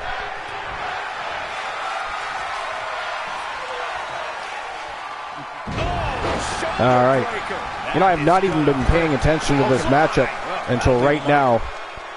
And looks like Demolition. Until I said something. Anyways, I got a real bad habit of doing that. I jinx people. I got to just learn to shut my mouth and let things be. Oh, Finn Balor's been eliminated. It is down to Damian Priest versus Demolition. Holy shit. Johnny Braddock took out Finn Balor. 2-on-1 against Demolition is not where you want to be. No. No. 1-on-1 with Demolition is not where you want to be. I mean, Pretty Deadly got stuck. I mean, I guess everybody at some point is going to get stuck in this position, but Phenomenal Soul to the Wolfpack Horsemen to now Demolition.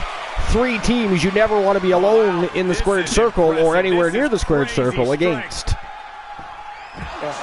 Now, this information I have here coming out of, it's an older article from the Bleacher Report. Okay. The Dr. Chris Mueller wrote it in April 2011. So it's an older one. Okay. But it's hepatitis C, a growing concern in the pro wrestling community. Denied via a wicked punch to the stomach. Somewhere in this article, I saw another prominent wrestler who has continues the attack on the court. Waltman. It could Otherwise prove known to as be an Xbox. effective He was strategy. diagnosed in 2009. He's continued wrestling. He's not blading matches anymore in order not to spread it. Oh, colliding with a barricade. Interesting. You know, so Connects the fist to the face. Great counter. I know I Well, heard something, but I was having trouble finding anything. Good luck catching Yeah. your breath after that. And this is the So if you visual hear something evidence of years all the ago, and they're destruction trying to he's figure done out, to okay, him. now where Keeled did I... over, trying to find his breath just to Right, tell the ref yeah. not to No, stop that's the this first match. I'd heard of it. That's too bad. That is definitely too bad because, I mean, I don't know. I mean, I guess he's in good shape, but I mean, how long has it been since X-Pac wrestled a match? Well, see, that's my understanding was... Yo, Strife! Stop actually competing. Strife is in the house. What's going on, Strife? Jesus, damn it. Didn't get an alert for this show. How dare you turn off your alert, sir? How dare you? The host of the most, and the host of the most, and the most must-see show on Twitch TV, the very best in fantasy wrestling action, barred on period, and you don't have your damn notifications on? Somebody AKO Strife. Watch this display of Somebody power. AKO Strife, please. He needs to be taught a lesson. Twitch just hates us. Player on Twitch just hates us. How dare you AKO me? I said AKO Strife, not Archer. Clearly, your English speaking skills and understanding thereof are not good, sir. Big slam. They are not good. Oh, good God Almighty. Ooh, ouch. See, why does Hart have to be like that? I mean, just because Glenola speaks does not mean he has to go around and start fondling people's ball sacks. Like they're nothing. And the momentum's I do not approve. Priest now. This is where that calm of Priest It's will be borderline tested. sexual assault, sir. Ride in the mommy daddy button. By Christian Hart. I mean, who wants to be assaulted by Christian Hart? Look at this, just unloading. Oh, nasty stuff. Anyway, so the answer to your question, Glenola, is the Wolfman Alan Severn very handedly dealt with the task at hand, which was taking on Archer, Kenny Jackson, and of course Kareem Key Woods. By the way, Archer, Woods, and Glenola have all been rivals in the past many times. But the Wolfman prevailed and retained his championship in the Fatal 4 best 2 out of 3 falls matchup. It was a great match, but yeah, the Wolfman looked fantastic. I was saying after the match, I mean, what a fucking week. The last month or so, for that matter, for the Wolfman Alan Severn. Oh my gosh! Kind of crazy. But Saturday night, crazy. that was awesome. Or Sunday night, that was awesome. Yeah, it was. Showing out their Leave it to Archer. But I mean, he did just go through a hellacious battle for the title, so to have to face the Wolfman, that's not something anybody wants to do. Well, hey, the Wolfman has probably even more brutal battle than what Archer did. You know, the funny thing is, here the Wolfman is in a multi-man match today. I was saying as the match was starting that he knows all about multi-man matches. Of course, Archer was not happy about the multi-man match situation, right? But Alan Severn, basically his entire start of his career was multi-man matches. But he won this one, and in great fashion. So his first night was 3 multi-man matches. Yeah. Oh, this is going to be nasty. This is going to be bad. What's the impact? Yeah. So putting the Wolfman in multi-man match is just like, well, disrupts the attack. Here we go again. Again. I mean, it just became the norm for him. He didn't even say shit after the first 20. He's just like, well, here we go again, boys. High risk, high reward. I wasn't quite that many in the first 2 weeks. You want to talk about putting it in Scorpion Alexander, thank you for the follow. Welcome to episode number 482, my friend. This is a Gold Rush tournament. It's not one of our regular season shows. That's Saturday nights at 10:30 p.m. Eastern Standard Time. Wrestle Wars Genesis. Sometimes we do go early, but usually 10:30 p.m. Eastern Standard Time. Unless my place of employment are acting like dicks and make me work till close, then we have to change everything. But anyways, welcome into the tournament. It is a tag team tournament for the vacant YTD Academy tag team titles. And by the way, can we get the YouTube link dropped? We couldn't do that again. Oh, did you already do it? I did it when I did the Discord. Well, I was just thinking for Scorpion Alexander, just in case they would like to follow YTD Academy. Strife, I don't know if you've already subscribed to YTD Academy, but if you haven't, right now we're... Sorry, go ahead. I think he was there last night. Or Sunday, even. Yeah, Sunday night. Whatever day it was. Yeah, yesterday was Monday. We didn't have a show. That's right. Yeah, I try to avoid Mondays. That's wrestling night, and it's hard to compete with. Critical time in this match. Not too bad on Fridays, but even Friday. Saturday has always been a fairly good day for shows. I don't know why we've never committed to Saturday shows. We just never have until now. Anyway. And that is it. That is all, ladies and gentlemen. The winner of the match and moving on to the semifinals from Team Complete Geek TV and Team The Turret Man, Cyborg, Adam Colossus, The Terror, Johnny Braddock. They are Demolition, and they're moving on to the semifinals. Let's go. Now, is it just me or does Demolition kind of look smaller? Smaller? Yeah. They don't seem to be as monstrous. Here are your winners. I really hadn't noticed. And we are looking at the last superstar standing in this matchup. Oh, I got a call coming in. I'll be right back. Challenge of a tornado tag match.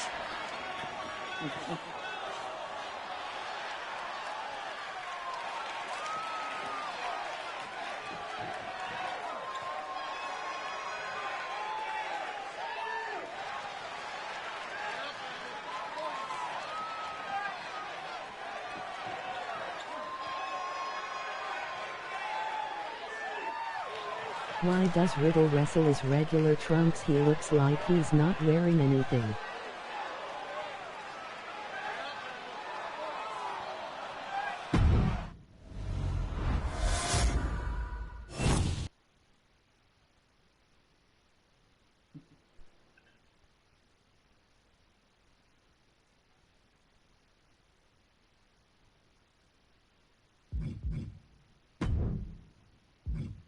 Not a fan of Riddle.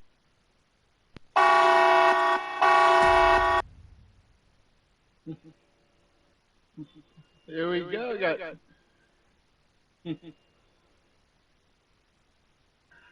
This will be a good match.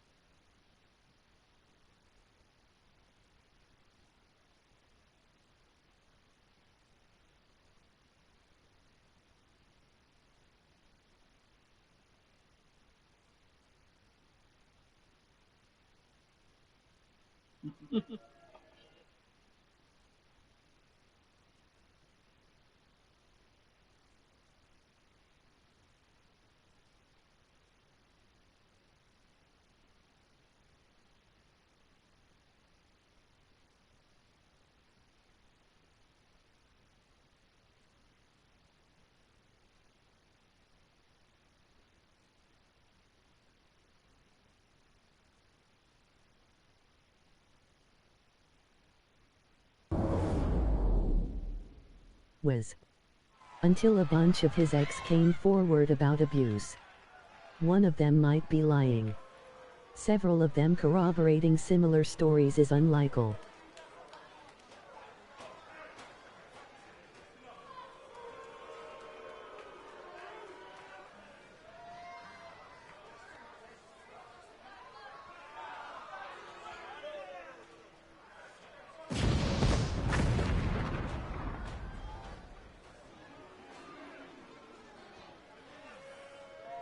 The following is a tornado tag team match. On the way to the ring, at a combined weight of 505 pounds, Luke Gallows and Carl Anderson, the OC. The feeling, the electricity in the arena right now is unlike anything I've ever felt in quite some time. This match is going to be good.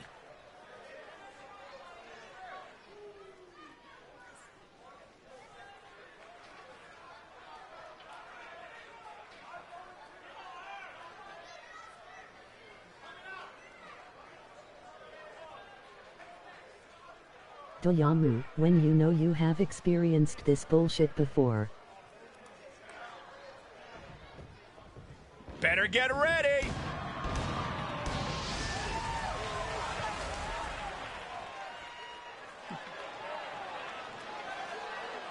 And their opponents, at a combined weight of 552 pounds, the World Tag Team Champions, Weapons of Mass Destruction. The tension building for this match is so thick you can cut it with a knife. A lot of drama involved with this one.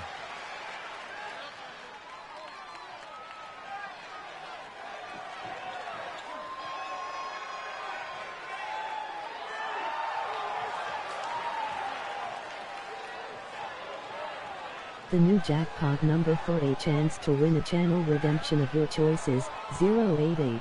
The number to win a YTD championship match is 8.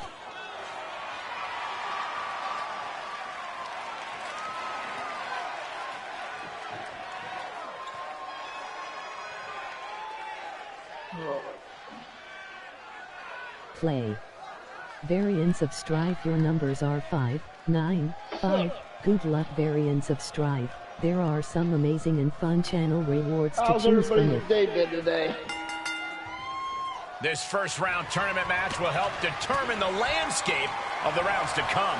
And no one wants to get knocked out this early in the tournament, so while this isn't the finals, I'm still expecting a big match feel.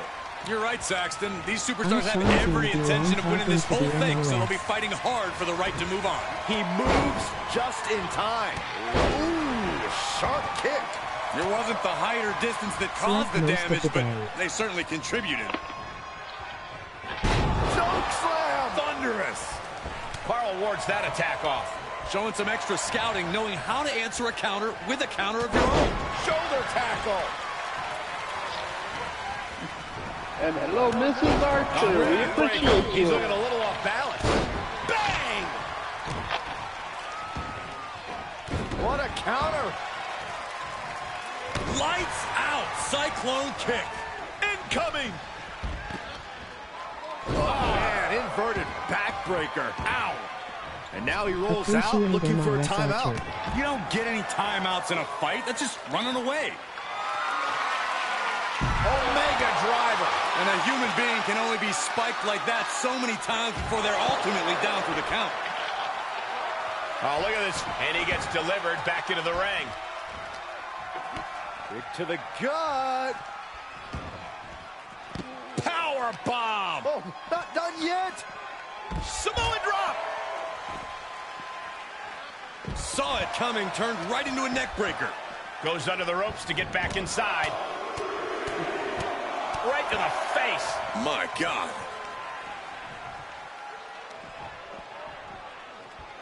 Nice sit-out powerbomb. You have to question what kind of malintent is behind a powerbomb with that much force.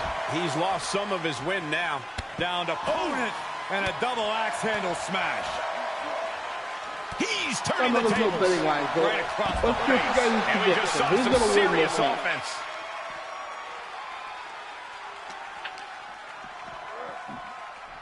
Let's go behind. Breaker. Arms hooked. Into the slam.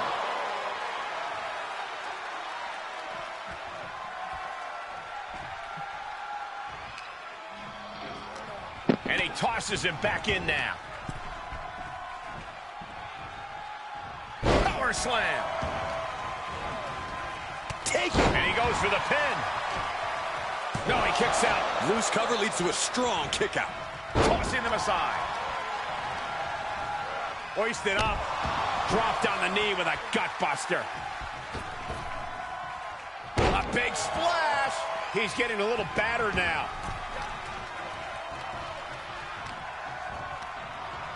Oh, Carl answers back. And that was a successful bit of offense with that maneuver. All the way down.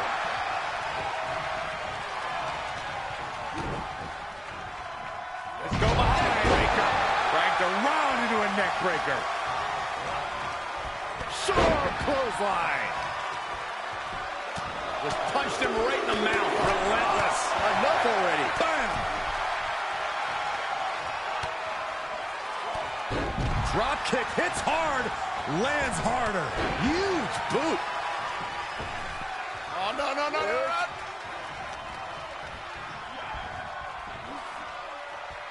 no. Atomic drop. Ooh. Pow. What a shot. Oh, look at this. Give up now. Swallow your pride and submit. Just in trouble here. Oh, what a great counter. That'll break it up. Well-placed elbow to break up the maneuver. DJ Creature, welcome in. Wants him. Up and Falcon Arrow. He's struggling a bit here. When you're in a tournament situation, Cole, you tend to push yourself to your limits. All night long. Shoulders down. Stopping the ref's count at 2. Good Lord, scarily close to 3. Sorry for butchering your name. Together we will grow strong and our communities will remain strong by our constant support for one another's This is endeavors. amazing. With that said, Holy, meet Hello, the Don barricade.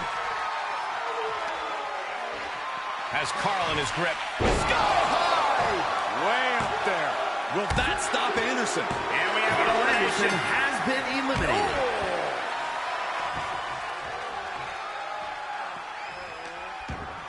And he finds an answer for Gallows. I have returned. Welcome back. Mrs. Archer says hello, everybody. All right.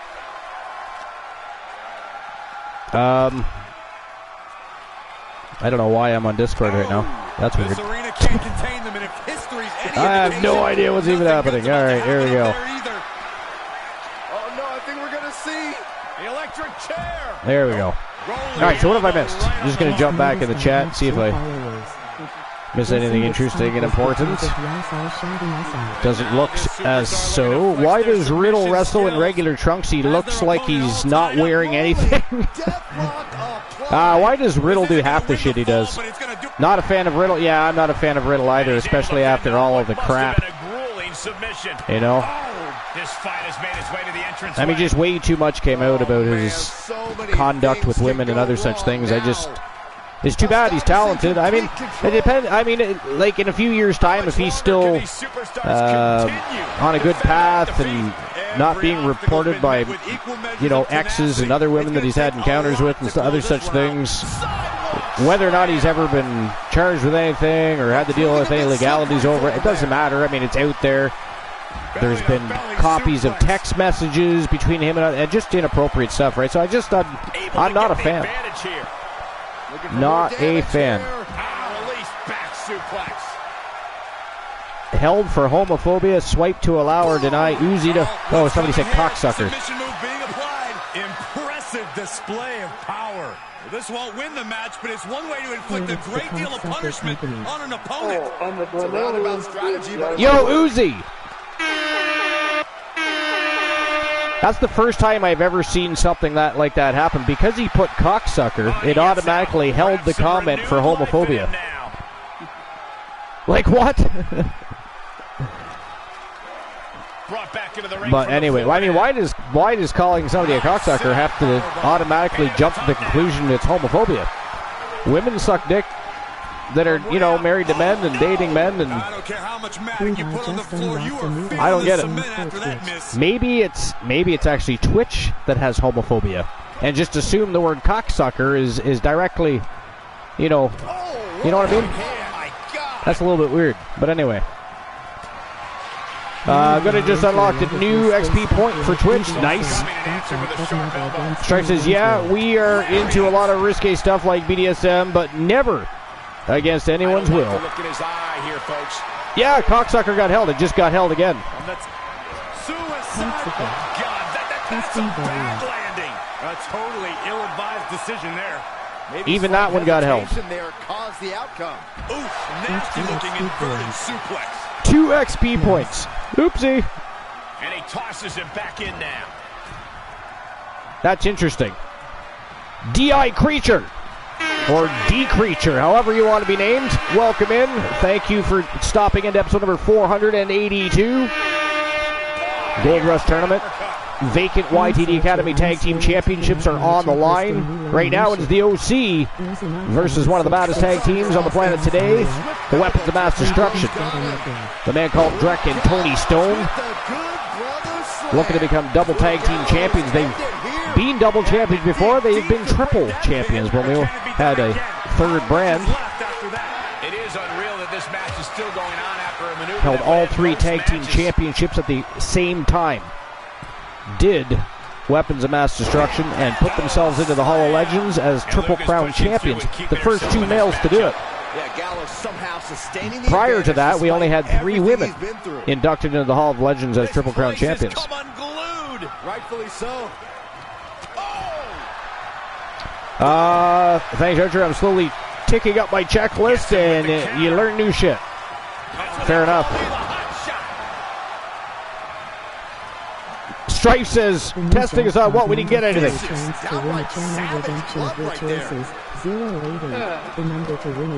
Did I miss an elimination? Brought back into the ring from the floor. I think I did. It is down to Luke Gallows and the Weapons of Mass Destruction. I got to tell you, if Kevin Nash ain't doing it, I don't think Luke Gallows is doing it either. I'm just gonna throw that out there right now. I'm gonna throw that out there right now.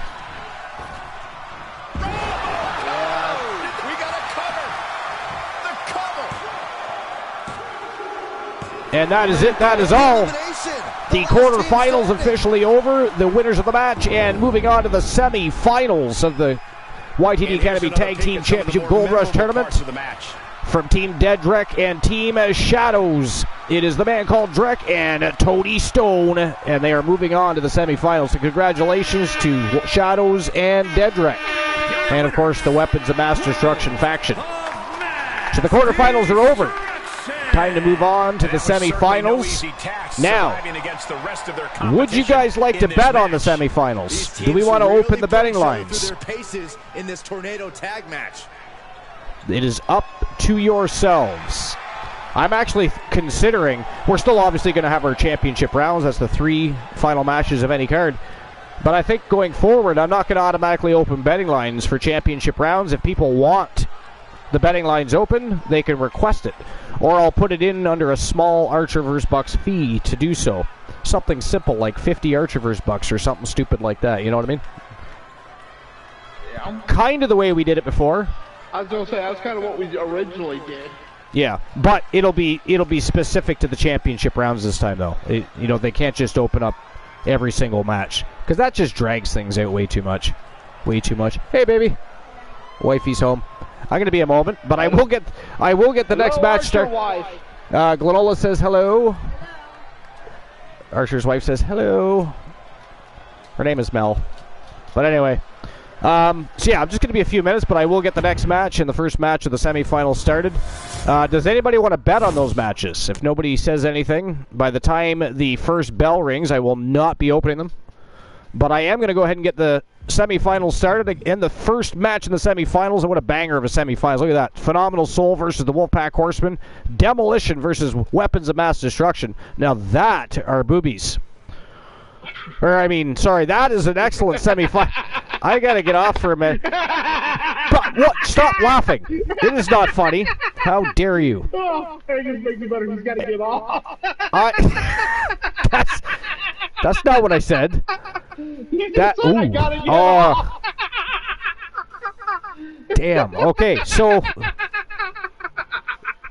I'm gonna get the first match started for the semifinals. Phenomenal Soul versus the Wolf. What are you laughing at? You're teasing you? Yes, you are, and it's working. Did you hear what she said? No. Can you hear? You can't hear? She says, I'm teasing you. I said, yes, you are, and it's working. All right, so here we go. First match of the semifinals, Phenomenal Soul versus the Wolfpack Horsemen. Let's go. I'll be a few moments, Glenola. I'm sure you can. That's not funny. That is not what I meant. You lewd and crude bastard. Okay, I'll be back.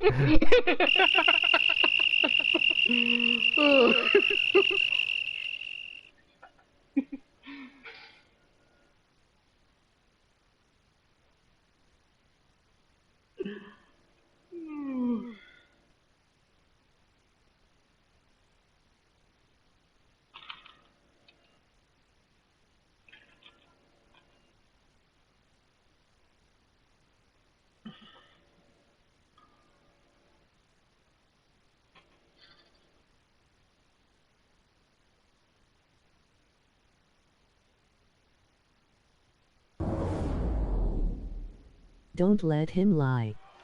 It's exactly what he meant. They are ready for battle. I know variants, I know.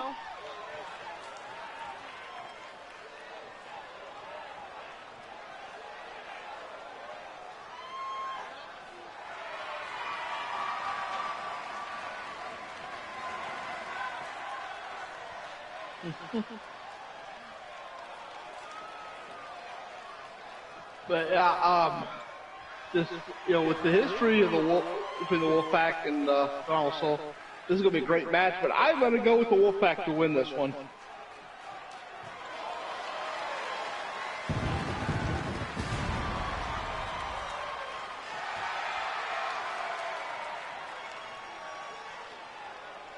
The following contest is a Tornado Tag Team match.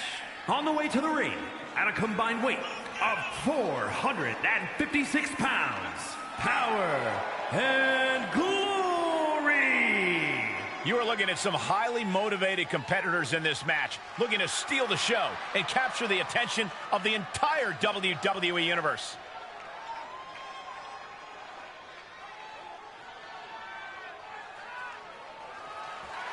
But yeah, of course you got, this is going to be an amazing match. Phenomenal Souls, one of the best tag teams in the Archerverse, I think.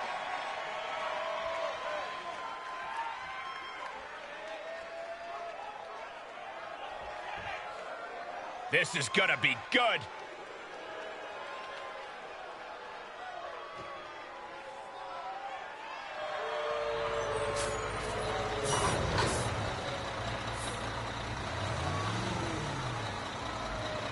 So these guys coming out are your team, Glenn?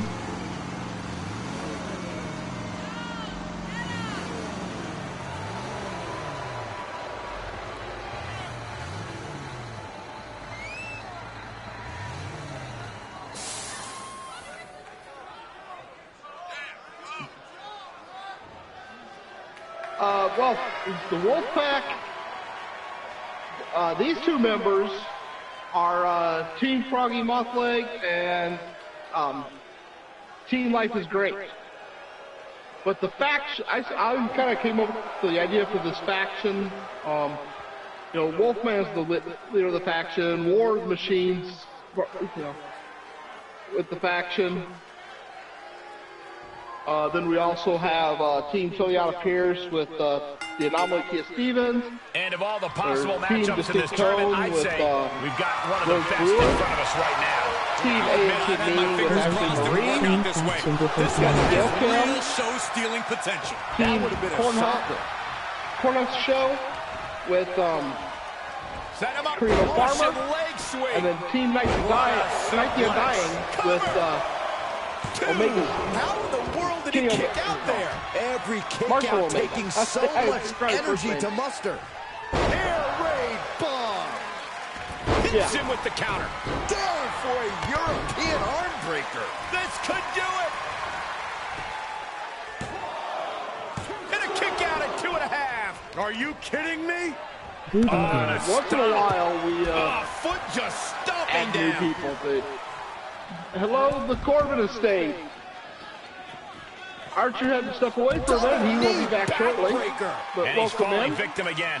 He has to be sensing things. I have returned. And nice comment there, Strife. Don't let him lie. It's exactly what he meant, he says. That's right, Blue Man. So these guys coming out are your team, Glenn? Oh, sorry, you guys were having a conversation about the Wolfpack Horsemen. Continuing to dismantle their All right. opponent. So after the conclusion of this match, I have to take a brief intermission. I just have to take care of a few things, but I won't be longer than probably 15 minutes or so. Toss back into the ring. 30 seconds. No, that's not the business I'm referring to, Glola. Takedown, step through, looking for a Yeah, submission see? here. That takes longer, she says. Haha. So there. Take that, Scouted. you bunch of villains. Those blue pills take a little bit to take Trouble back. here. Can he get it fully The blue pills. Can you hear her? On a submission, on a tap. I heard her say something. I didn't see the words. She says he don't need those either. I'm on the defense. Great use of power to escape. I'm bringing in the cavalry. The Corbin Estate, welcome in. Thanks for stopping into the Archverse TV. Appreciate you. Welcome to episode number 482. As you can see, we're in the middle of a YTD Academy Tag Team Gold Rush tournament. So welcome in. Appreciate you being here. Hope you enjoyed the show. We're down to the semifinals of this tag team tournament, and you have no idea what's going on in the background. So if I feel a little, if I sound a little stuttered even, there's definitely good reasons for it. But Billy Goat's curse is broken. that was naughty. Like I said, I am going with the Wolfpack on this particular match. However, Wrenches the arm. The Corbin Estate says, I've been lurking for a bit. Well, feel free to follow if you wish. And you can also find YTD Academy on YouTube. We have dark matches there throughout the week. And, of course, we also have YTD Academy live. Nice takedown. So if you want to jump on over to YouTube and check that out, I think we're sitting at 508 subscribers presently. But either way, thanks for being here. Go ahead. as I was going to say, yeah, I'm going for the Wolfpack, but when you got the Soul Man in a match, you can't put anything past him. Stop in the No. He is the man that took literally took And the the Wolfman to electricity the of this limit. moment is coursing through his veins. That is still to this day the most violent match in history. You know, it was an hour and something. I can't remember I think- how long that lasted. I think it was like an hour and 7 minutes or something stupid. It was a long, brutal match. It was a false count anywhere match that went everywhere. Great reversal. Including the Wolfman getting thrown off of a semi-trailer 4 times. 4 times. And then getting back up 4 times. Yeah. Yeah, but what was the final? I forget what the final blow was that put him The final down. was even better because they're on the floor in the parking lot. Soul Man powerbombed the Wolfman, turned around and walked off. Yeah, that was crazy. And I think that's the only reason Severn's like, screw it, he's leaving. I'm gonna take a rest. He keeps his focus on an attack to that area. Oh, you will. Oh, my God. Oh, and a backbreaker. Right to the spine. I'm being tantalized. Into the barricade. In the very best possible way. But just blasting back with an elbow to the face. It doesn't. I mean, as soon as she walks into the room and says hi, it pretty much has to be sold. How are they going to hear after this match? It's a done deal at that point. She's sexy as hell. This is ridiculous. This is insulting. Anyways, Granola. Just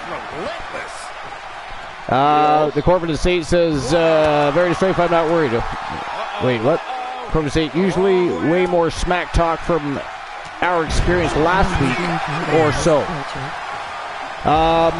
Yeah, the regular season shows tend to get a lot of pot stirring and villainy happening in many different ways, including banning me from my own show.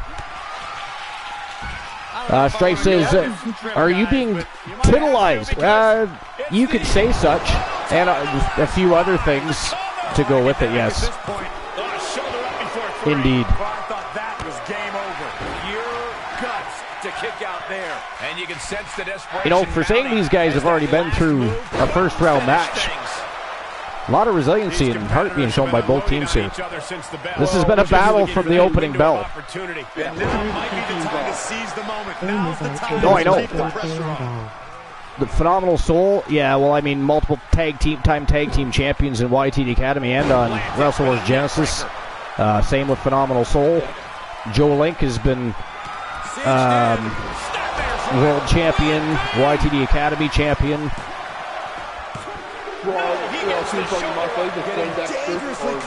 Or whatever he goes by today, Count Dexkilla. Can't wait to see what's next. Look what he's done. Yeah. The WWE Universe He was giving him an literally extra the lowest shot of ranked adrenaline. Stop in the come leg. into the Archer. Strife says, oh, Mrs. Archer doesn't play fair at all. No, she doesn't. She's always got a winning hand. This is how you punish Not gonna lie. and he's enjoying every minute of it. He's putting more effort If into we're chipping playing away strip at the poker, ring. well, I'd be naked before the game started, but Cinched in.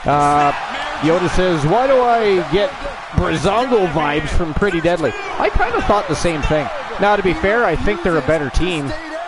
Pure instinct. And you gotta think that I was never really that big on Tyler Breeze. I can see up to the I liked his gimmick, but I don't know. Maybe it's just the way they utilized it, but I just never got anything. I was never invested, I guess you could say, in Tyler Breeze. I like Fandango. Yeah. Well, I mean, I wasn't overly invested in Fandango either, but he was better than Tyler Breeze. At least. Joe Link just tapped out, or Joe Lincoln, rather.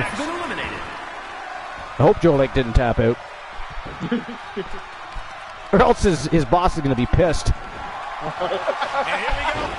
So it's down to the Wolfpack Horseman versus the Soul Man Jay Simmons. And look at this. Riley with a submission locked in armbar in tight on Jay Simmons here. Count Dexkilla just waiting in the background to pounce. Is he working or is he sleeping to rest up for work? No, I think he said he was on his way to work. Because I believe he starts at 7.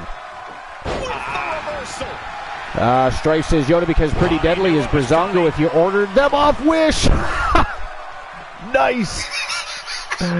That's kind of true. But again, I do think they're a better team overall. I think they have a better, they just work together better and have a bit of a better body of work, I think, in the squared circle.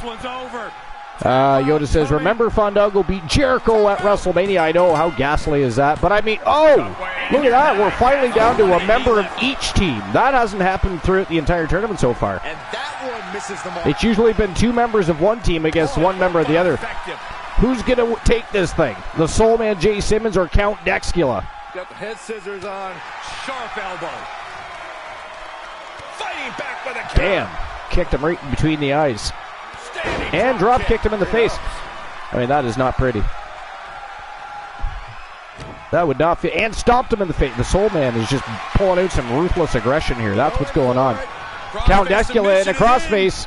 He is in big. That is it. That is all. Ladies and gentlemen, the winner of the match. And moving on to the championship from Team J-Negative Gaming and Team Joe Link. The Soul Man Jay Simmons and the Phenom Joe Lincoln. Phenomenal Soul are your winners. And moving on to the championship final of this tournament. Congratulations,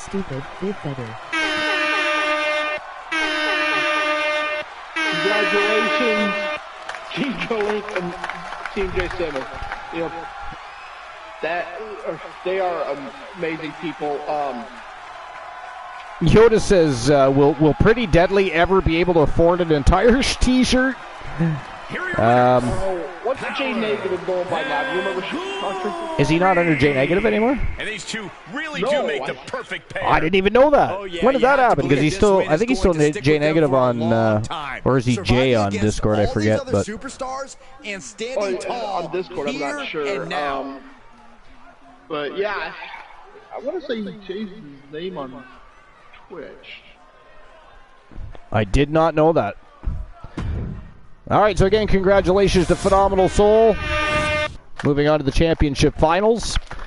Now, for our next order of business, the final match of the semifinals, Demolition versus the Weapons of Mass Destruction, and that is certain to be a banger.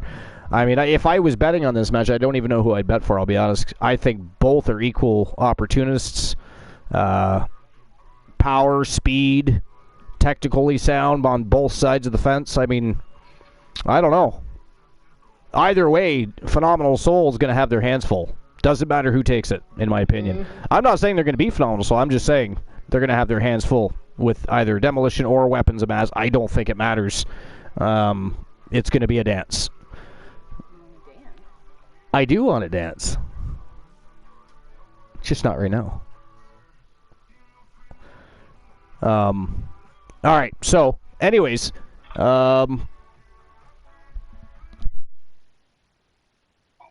Anime J.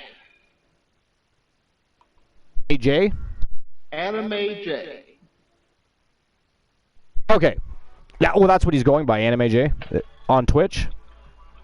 Yeah. Okay. Interesting. I'll have to check that out. Now, did that did he start a new account or just change his name? Come out to Billy Chucky's theme.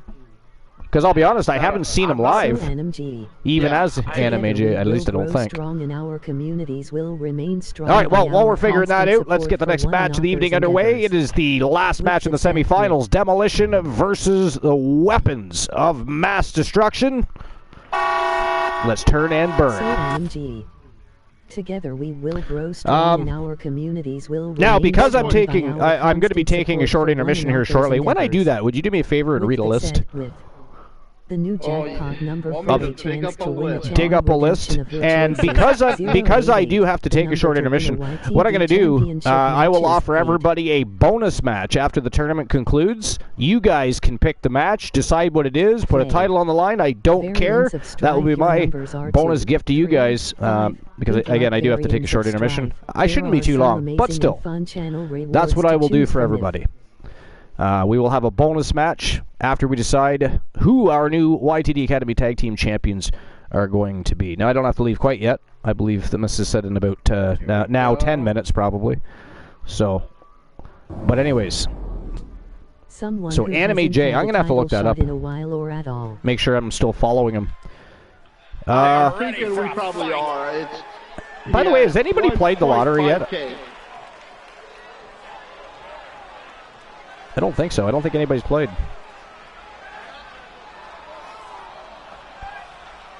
Oh, Strife just did. There's been a few players. Is there? You'll have to keep track. It's 088 and 888. So 235 is unlucky. Strife says we played twice. Okay. What were your other numbers? I got to go back and find Strife's other numbers. Is a tornado tag team match on the way to the ring. Damn it, Strafe, I can't find it. 527 pounds. Demolition. What I'm seeing here, I'm getting. Ever since I took my spot here at the commentary table, I have wanted to call this match. I cannot wait to finally do it. That's weird. But yeah, 1.5K followers, so it's got to be the. Does it say when he went? Channel. Does it say when he went live last? That's the thing. The only video I see. 585 Strife. Okay, unlucky. 2 years ago. Sorry about your damn luck. Yeah, but I do see him once in a while, like in KJ stream or. Yeah, I still drop into KJ's all the time. The person that I'm on their channel the most is probably Key, because I usually will get on his channel first thing in the morning. Yeah. I like to visit Key. He obviously he's a partner on Twitch, so he's not just an affiliate like us. He's an actual partner. Oddly enough, he said it really hasn't been worth it. Here comes and he's not the first partner of Twitch to say such things. Yeah. But. And did you know there's a deposit fee now from Twitch when they give you your payout? At least there is here. I don't know about where you are, but I found it today. And by the way, American taxes are fucking ridiculous. The amount of money, because I only earned money off of about a total of 3 shows. So it only accumulated about, I think it was $72. But you guys took more off the $72, then added a $5 deposit fee. So you guys, but without the deposit fee even, your government took more taxes off of $72 that we in Canada would lose off of fucking 100. It's insane. No wonder you guys are fucking cranky. Now I get it. I always thought, oh, it can't be that bad. Son of a bitch. I lost more off of $72 without the $5 added fee than I would have off of $100 after our government taxed us here. It was crazy. I was like, what? So yeah, out of $72, I get to keep $49. You believe that shit? Mm-hmm. That's fucked. Now, again, I can't complain too much. That's off of 3 shows. 3 shows, $72. But it would have been nice if I could have kept more than 49 of it. That is ridiculous. Strife says, yeah, our tax rates are low, but there are multiple levels of taxes. Yeah, I know. That's the problem, right? Look at this. It's crazy. Crazy. Like, what's the... what is your tax rate? Pinpoint aim right to the arm. Like, Lanola, what do you pay, like, say, off of every dollar? Or off of every 100, whatever. Well, it depends on how much money you make total. This is gonna hurt. Because there's different brackets. Right. Good Strife says city, county, state, or federal.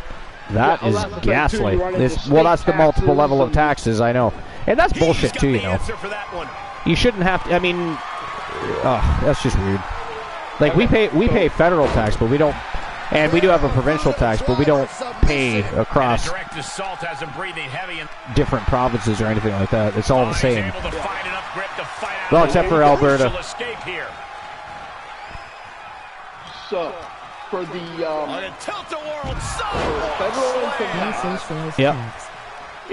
Right now, let's see, it's going to 2023. And now gets tossed into the ring. Gets cracked by the overhand. Nothing set up up to for something in the 11,000 corner. is 10%. Had that well scouted. 11,001 to 47,725 is 12%. And then, but that's only that one tax, because then you guys get to pay taxes on state and city as well. So then you got 22, 24, 32, 35, 37. So, if you add the federal tax and your county tax, how much are you being taxed off of one paycheck? 752, unlucky. And by the way, welcome back in, Joe Link. Glad you can be here modding for the Archiverse while working. 295, also unlucky.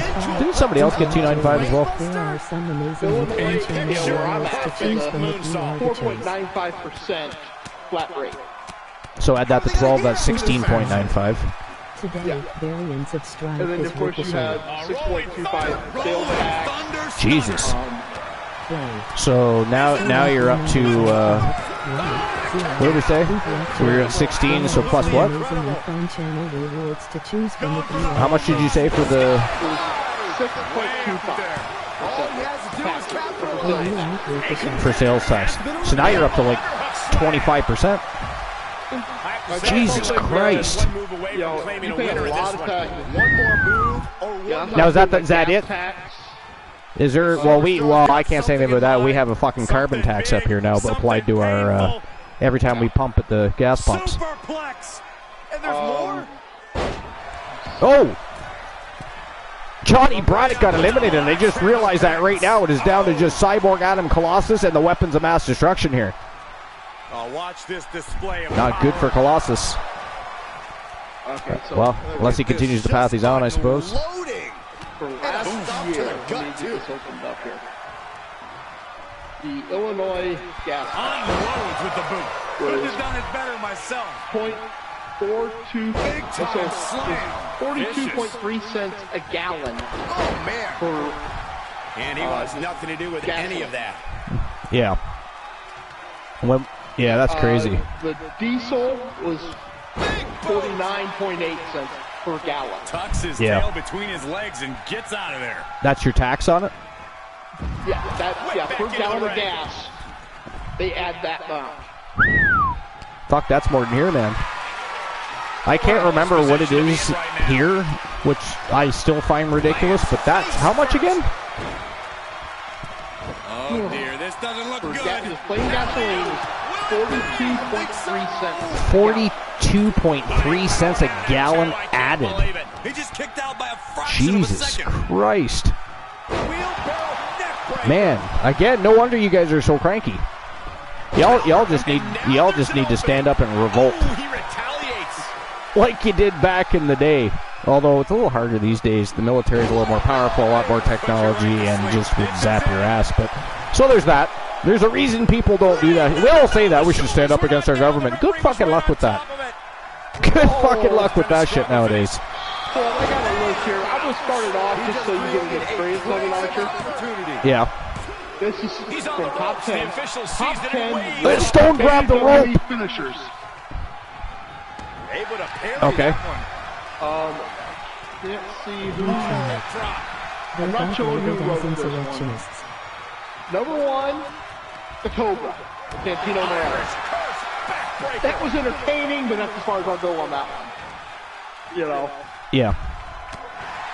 Number 2 is the roll-up pin, Eva Marie. I can get behind that being pretty bad. You know, it's basically a roll-up pin. It is. There's nothing bad. Number 3 is the leg drop. Yeah, he's being faced with a lot of adversity right now. For the time, that was a great finisher. The leg drop pin, sure it was. You know, I mean, what else did you want him to do anyways? Although I bet you he wishes, in hindsight looking back, I bet you he wishes, oh my God! Drek just launched himself over the ropes. Reckless abandon being shown. And paying off as now, one of the comments for that was, it's just a leg drop. Big deal. Out of all these moves, a stupid leg drop is this finisher. Sure, people can kick out of a DDT, but they can't kick out of a leg drop.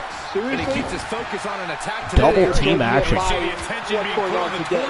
Back then, not many people did the DDT, and you didn't kick out of the DDT. Yeah. But I mean, that leg drop ended up causing him a lot of issues and grief now. Because I mean, he's what, 3 or 4 inches shorter now? Because wasn't he? What was he? 6'7", 6'8", something like that? And now he's 6'4". It did, yeah. Well, it like his discs literally like disintegrated. He had to have surgery, but yeah. So he's 3 inches shorter. You know what though? What is he? How old is Hulk Hogan?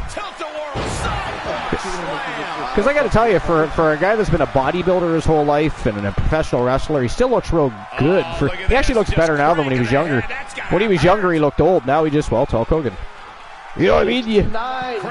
He's 69. That's an excellent number. I can't wait to be 69. I'm going to have so much fun when I turn 69. My wife won't be happy, but that's going to be a year full of pleasure. Guaranteed.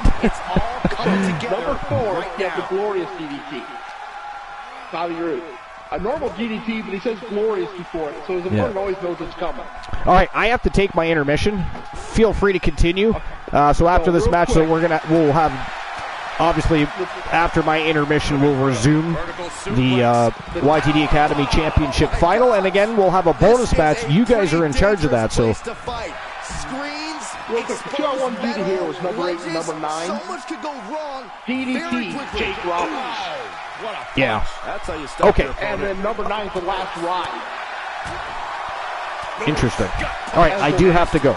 I'll be right back. Nothing good comes of fighting on the stage. Okay, so here we go. Number 5, you got the Kali Chop. The great Kali. Snap suplex. Yeah, showing out their deadlifting prowess and I'm not a huge fan of that. Their opponent like they're nothing. It's so Plenty of inside ways to get creative. Up on the entrance area. Number 6, the Also rear plenty view. of ways to get yourself seriously hurt. Number 7, You're Welcome by Damian Sandow. Check out this power. Like I said, you got the DDT from Jake Roberts. I'm sorry, but he had the best DDT in the business. And the possibility for serious injury just went way up. These superstars are starting to get very imaginative right now. You have to think someone's looking at that stage and getting some dark thoughts. You tell me somebody listen to the gut will break things up. 9 feet in the air and then slamming you on the down. That ain't going to take the first out of the element for them to get These superstars are showing no concern for their own well-being. All that matters to them right now is doing as much damage to one another as possible. Enough already. Jumping stop to the gut. Now, number 11. How in the I don't remember the move. Have anything left at this point? There he is thinking the same Trip thing. to the Batcave by Bastion Booger. Crash landing. I'm going to have to look that move up. There are a lot of ways this can go sideways. Everything on that stage looks like it hurts. The RKO from Randy Orton. Yokes up their opponent. Sidewalk slam delivered. Number 13 is Samoan Spike with Umaga. Oh, that hurt. Standing moonsault. Intensity and anger 14 boiling is over. Mr. Abigail, Coming to a Bray head Wyatt. on the stage. As we can only see, it's only getting worse by the second, Michael. I'll be honest. Does it look devastating? Not really. He turns it around. I love that move. Kick right to the midsection. This ought to be good. What power! Power bomb. Well, wait a minute. Not done yet? What a Samoan drop. Number 16, This fight has made its DFU, way to the Attitude entranceway. Adjustment from John Cena. Oh, man, so many things can go wrong now. Deadlift back suplex. Number 17, the KO Punch, the Big Show. Double stop. Plenty of ways How to about get this just for creative. fun? Up on the That's entrance obviously area. somebody who's never Also been plenty of punched ways to get in the yourself face by somebody seriously very hurt. large. Number 18, the Super Fly from Jimmy Snuka. He foiled that attempt. Clothesline. Good Lord. Just jumping and landing on your opponent. Could leave him dizzy. I swear whoever this was has never had anything done to him. These superstars are showing no concern for their own well-being. 19's the All that Rough matters to Rider. them right now is doing as much damage to one another as From, possible. Zack Ryder. Number 20, you got the gut wrench power bomb with Jack Swagger. Gets slammed down. 21 is the Batista bomb from Batista. Rolling into a monkey flip. This arena can't contain them. 22, you If got history people's is any elbow, indication, The Rock. nothing good's about to happen up there either. 23 is the lie detector from R-Truth. Oh, what a counter. Oh, he knew what was coming. 24, you got the Future Shock DDT from Drew McIntyre. Reverse STO. And the possibility for serious injury just went way And up. 25 These is superstars are Skull starting to Crashing get very finale imaginative from The right now. Miz. You have to think someone's looking at that stage and getting some dark thoughts. Now, some of those, I don't know. I'm going to leave this focus Facing off at the top Still of the R-Truth. ramp. I don't know what's going to happen, but it's going to hurt already. Ooh, elbow strike. Oh, Jumping stop to the gut. And I think we all know nothing good comes of fighting on the stage. case in point. Nothing good happening right now.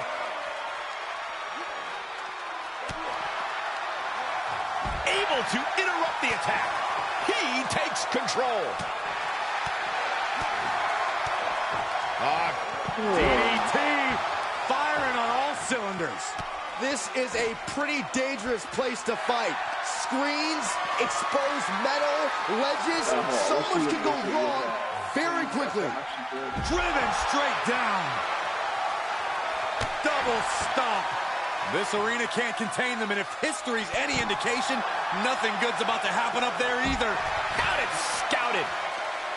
Ooh, that hurt right to the kidney. Golly. Beautiful spin-out powerbomb.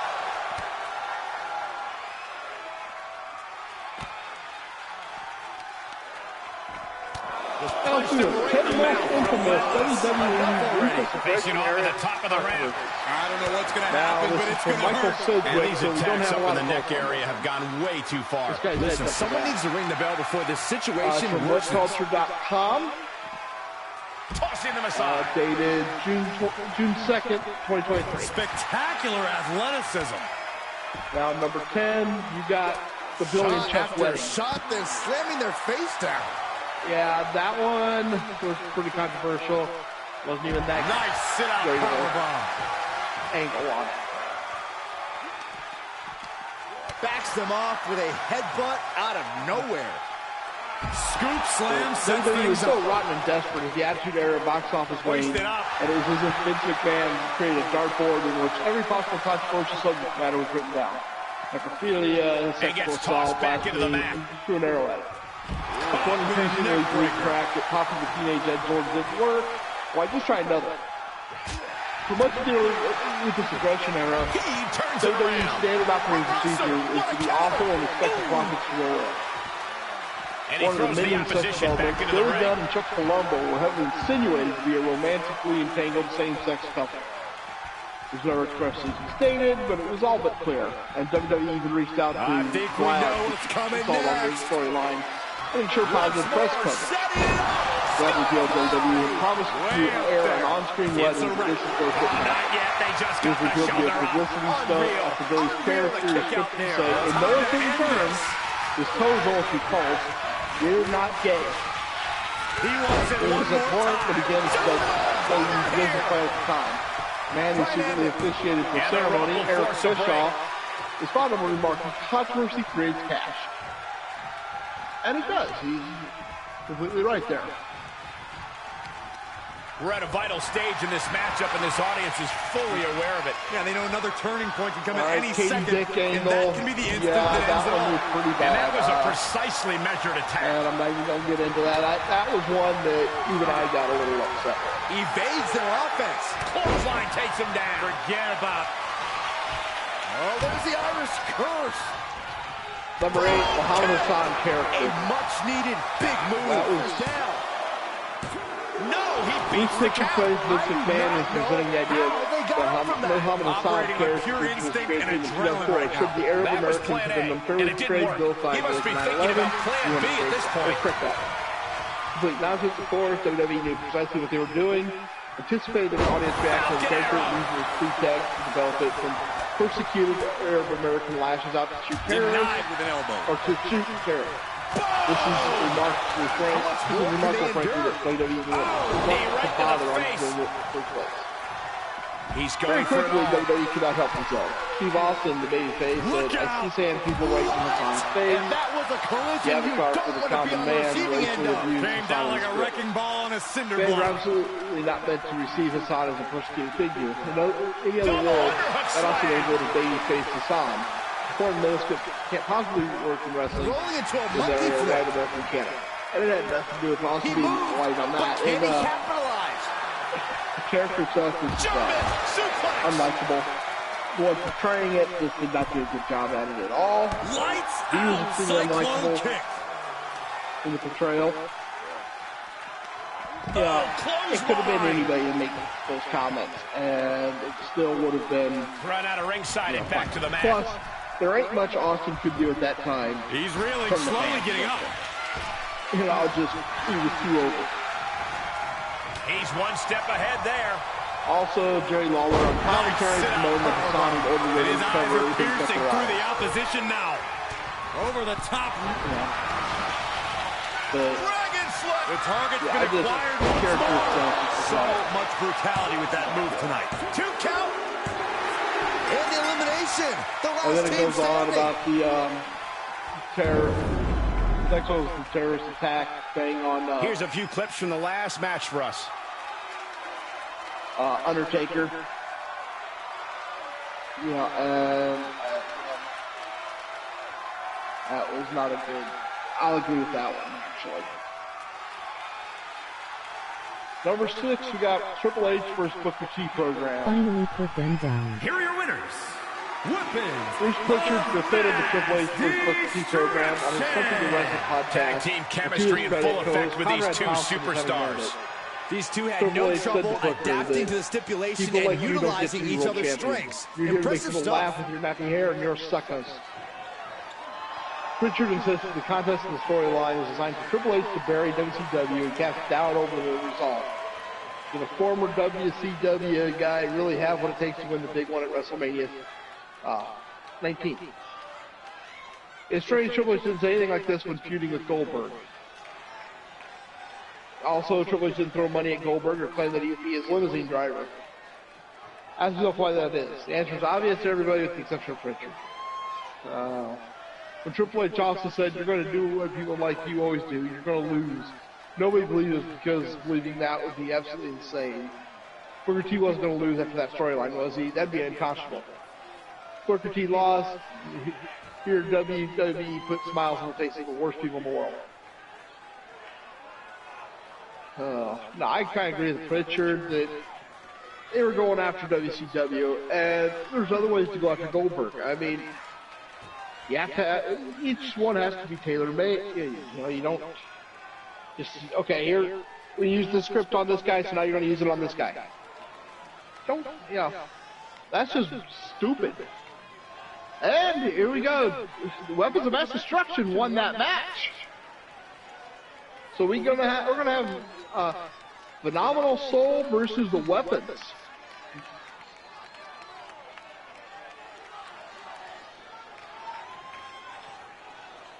Number 5, the exploitation of Eddie Guerrero.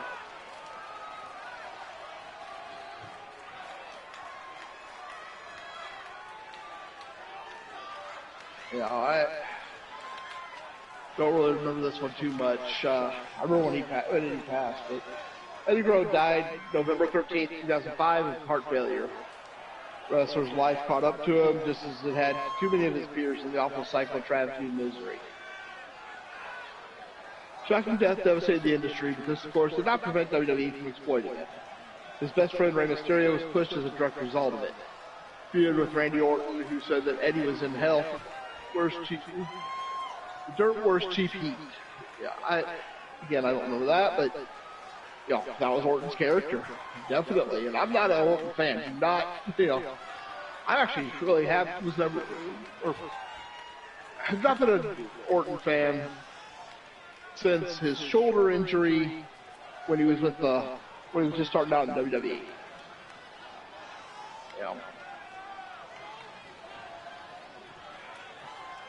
The head of it was implied that he had promiscuously ripped Ray and fiddled the tumbler to make sure that Ray was entered in the match number 2. That was Ray winning the Royal Rumble, I believe. Yeah. The whole deal was as strange as it was bleak. It was a disgusting thing to do in the first place, monetizing a tragic young death, but WWE in a non-specific but unsettling way framed it all as if Eddie had passed in a manner that didn't indict the promotion nor the industry. Oh, this guy. I'm sorry. This guy breaks my brain. This guy's his head of his ass. They didn't commit to the Ray push after they secured the WrestleMania buys, however, either. Ray was the worst booked world champion, quite possibly of all time, in what was an abhorrent reminder that this was no protracted, heartfelt tribute. There was a WrestleMania angle, and after WrestleMania, Vince McMahon did not truly care until the next one. Gee, imagine. He develops a story, the story ends, and he doesn't continue it. He's looking toward the next story. Huh. That's shocking, isn't it, everybody? And if I'm offending somebody, I'm sorry, you know, but, you know, I'm just giving my thought on my personal take on it. Number 4, the JBL character. If you lived through the rise of John Bradshaw and Layfield, you had an opinion on the character. JBL divided opinion because he was a basic power guy who had been stigmatized over the years as a career mid-carder. He could talk, and his braying, obnoxious personality felt big. He was probably more loud and confident than effective, but the presentation of the character and the performance of it worked in the context of 2004. WWE felt smaller than it had in years, allowing JBL to feel like a big deal against a rather bleak curve. His promotion was almost insultingly sudden. Did the prior 8 years mean nothing? Oh. John Bradshaw Lanefield. Because he was a mid-carder who spent years with the company developing, he didn't deserve a push when he changed his character. You know, that's why I'm reading what he said. You know, some enjoyed JBL's throwback bellowing heel work. Others were appalled that Eddie Guerrero's reign had been cut short in favor of nepotism of a tedious, one-dimensional stripe. John Layfield was a career bully who had never drawn money and was only rewarded through his size and buddy-buddy relationship with a toxic office. Oh,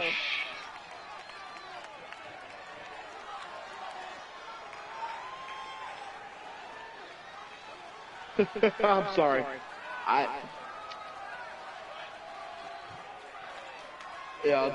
Bradshaw is actually one of my all-time favorites. I'll be honest, was I a huge fan of the JBL character? No. Did he do a great job as a heel, drawing the heat from the fans? Hell yeah. You know, Bradshaw could work that crowd. He was one of the best. Yeah, you know, John Bradshaw. That's, you know, he showed himself as a great heel. Bradshaw has great work. Yeah.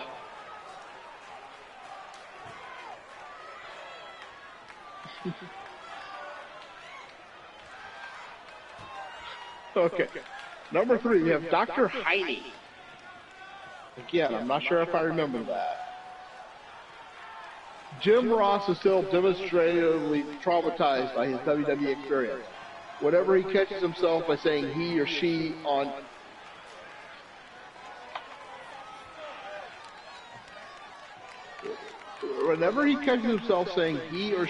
AEW Rampage, he involuntarily chastises himself. Pronoun boy, he says. Is that what Vince McMahon called him through the new headset? Jackpot number for a chance to win a channel redemption of your choices, 088, the number to win a YTV championship match is true. It is far from the worst bullying to which Ross was subjected. And that is on screen. It's fun to think what might have happened behind the curtain. In 2005, Ross underwent a colonoscopy, a serious and complicated bout of surgery, and the McMahon character parried it as Ross remained in a precarious state and a great deal of agony. Set against a Purell soundtrack of gurgling noises and flipped JR commentary called Vince, assisted by a buxom blonde nurse character, removing an assortment of objects from a prosthetic oversized rectum. As mean-spirited as it was unfunny, it optimized the awful man who wrote and performed it. I'm going to have to look this up on YouTube just to see if I can find that. You know, some people thought it was amusing. Bruce Pritchard claimed it was done out of love and respect, but JR's wife, Jan, did not share this opinion. She woke up in a flood of tears and was so distraught that Ross, who slept through the broadcast, thought there must have been a death in the family. I'm going to have to look into that. I'm not familiar with that particular incident. Got Benoit story, you know, Chris Benoit here.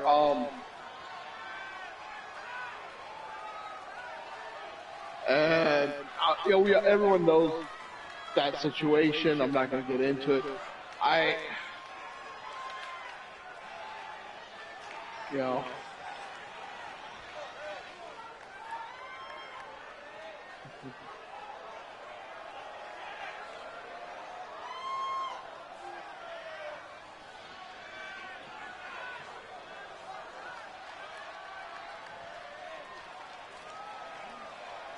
That one I'm not even going to get into. I think we all have our thoughts on that. Now, number one, endless news of wrestlers dying young.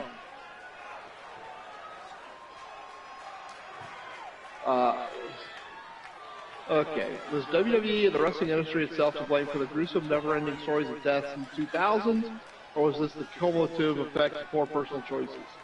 A controversial debate engaged between the industry and the media who suddenly took an interest in it, and it was surely impossible not to demonize the industry. An unregulated shit show in which a massive chemically enhanced physique was the minimum qualification on the curriculum. Yeah, on 99.9% of aspiring wrestlers in the 90s, steroid culture in and of itself wasn't solely to blame. While the drug enlarges and damages hearts, certain demonstrable juice stars of that era remained with us to this day. Combined with the recreational drug culture, the mortality rate in wrestling was staggering. Average life expectancy of the professional wrestler who started in the U.S. across the 80s and 90s was below any other occupation in the land.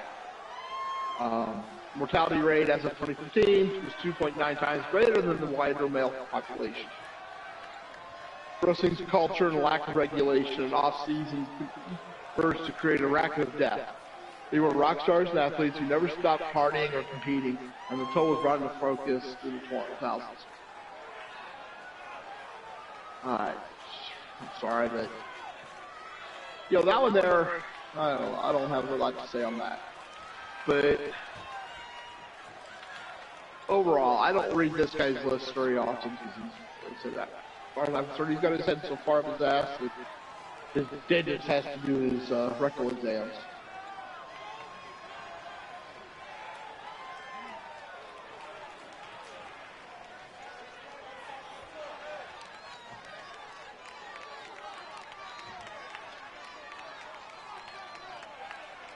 Or his proctologist has to do his dental work, whatever way you want to say it.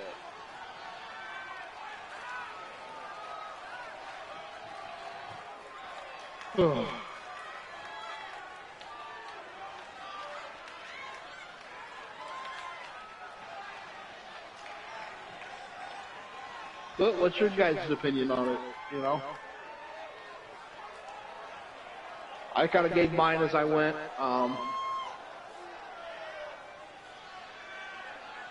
Yeah, Orton is a guy you love to hate, and he does that very well. Surprisingly, not many people have and died hey, Joe Wink, sorry about not seeing you on here. I wasn't paying attention to the chat.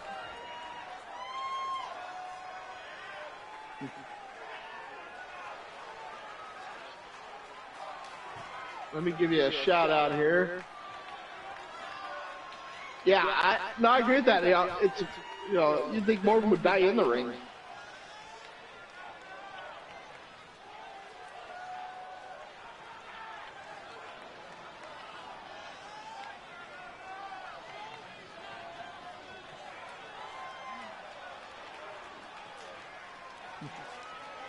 So Jolink. Together we will grow strong and our communities will remain strong by our constant support for one another's endeavors. With that said, let's see if I can find the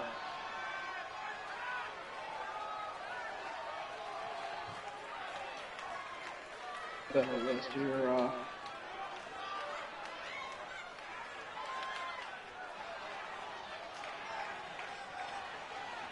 I haven't been searching my list as much.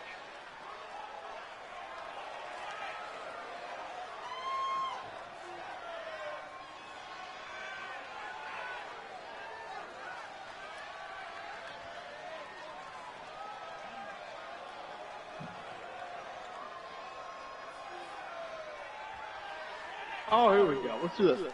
The 10 greatest comedy wrestlers of all time.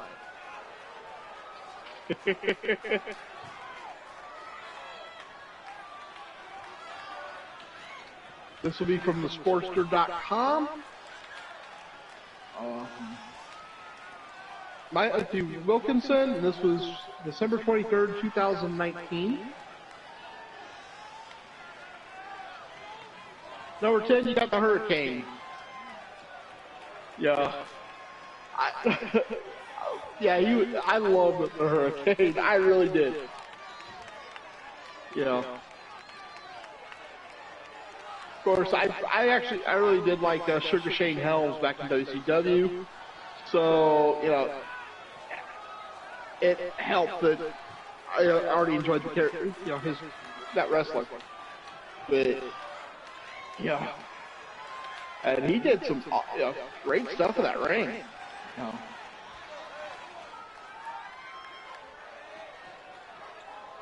Number 9 is Kurt Angle. And the first line here says, he may not be the first person you think of when it comes to comedy wrestler.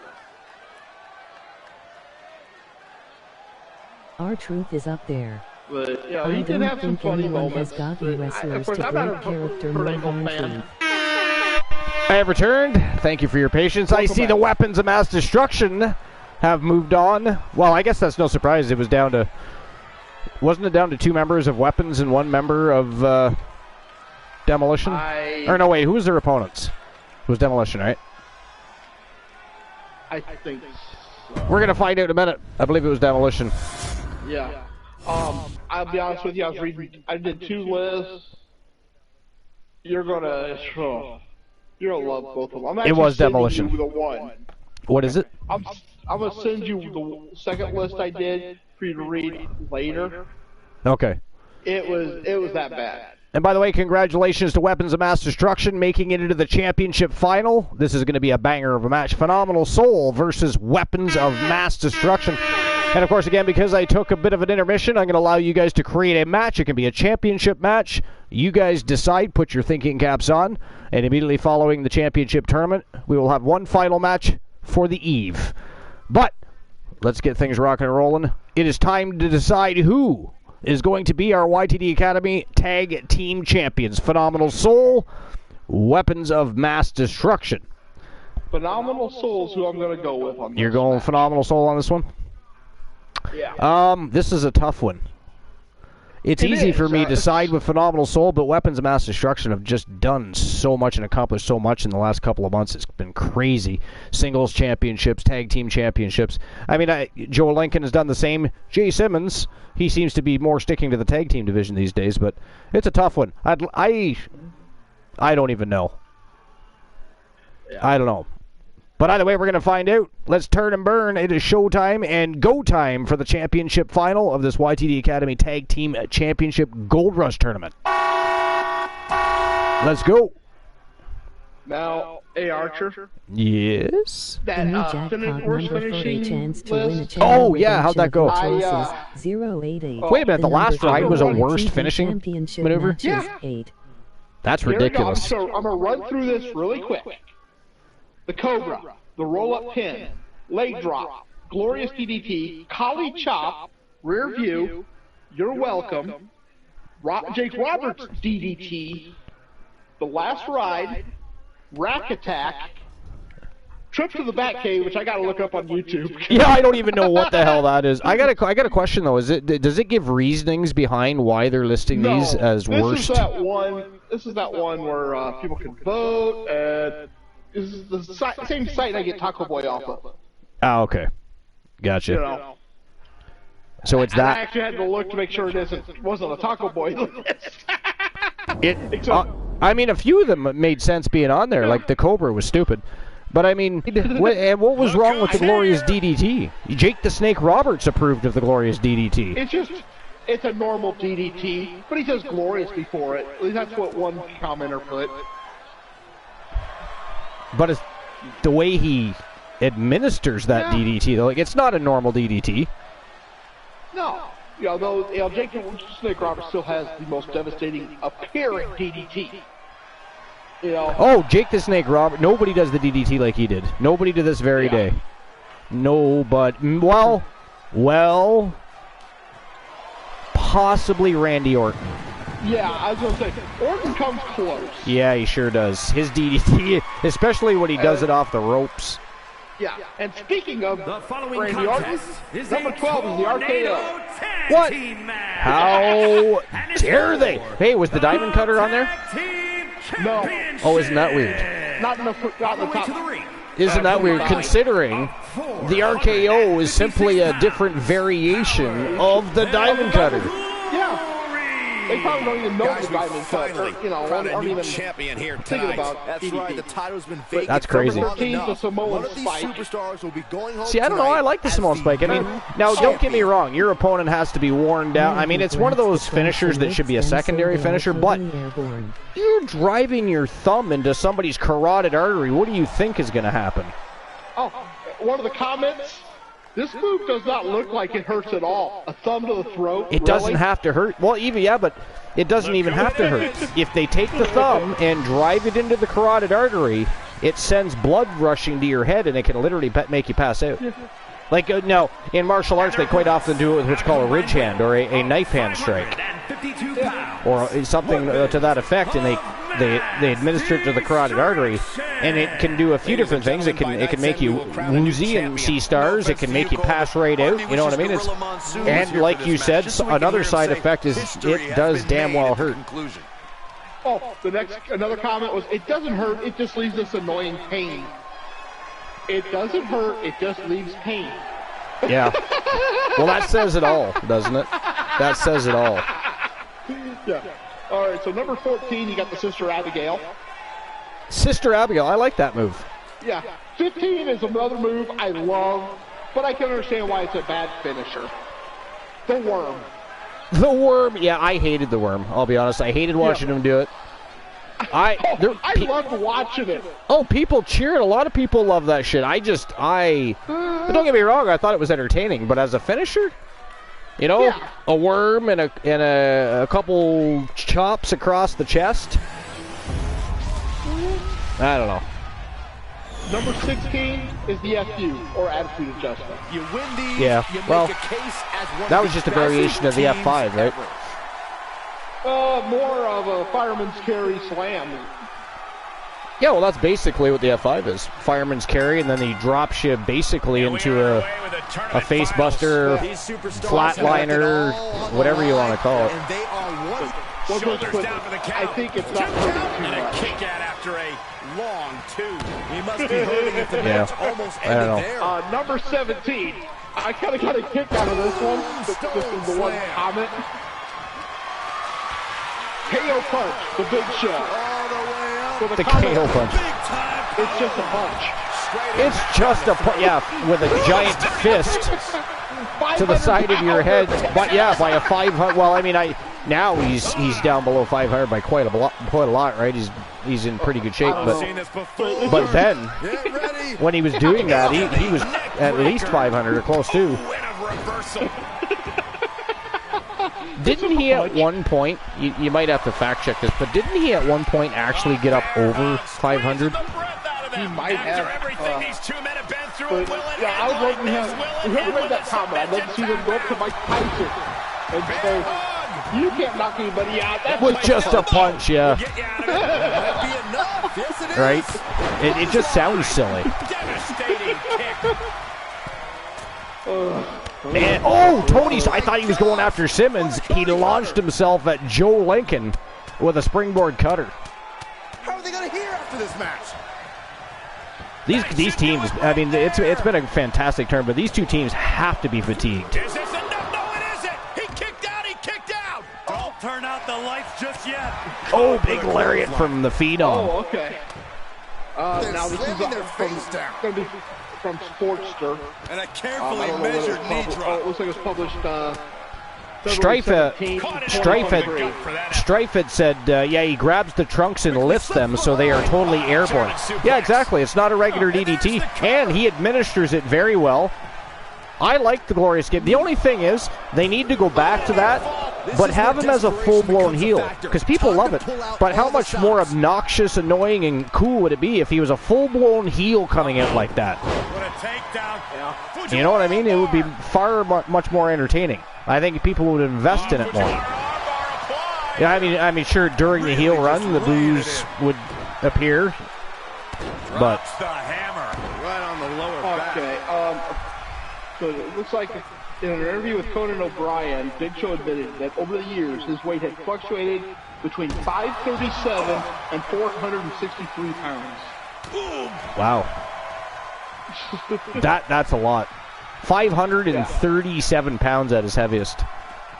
That's getting up near close to Andre the Giant. I think Yokozuna was 600 or something like that. Driving a knee into the arm. Give me one moment. Okay. Tilt-a-whirl sidewalk slam. Boom. Scouted it and fired back with a punch straight to the face. That'll turn your lights out. Oh, that can shatter the jaw. Punishing stretch. Up and Chronoplex.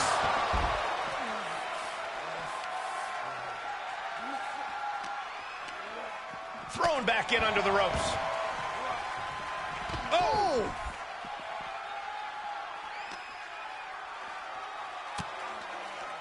An elbow. Dragon suplex, my God.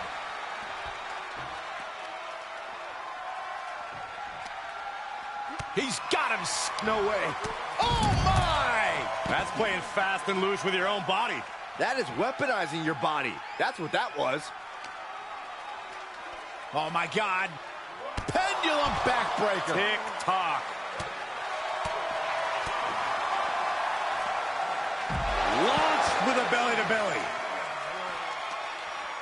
Saw that one coming. Took advantage. Brought back into the ring from the floor now. Oh, man.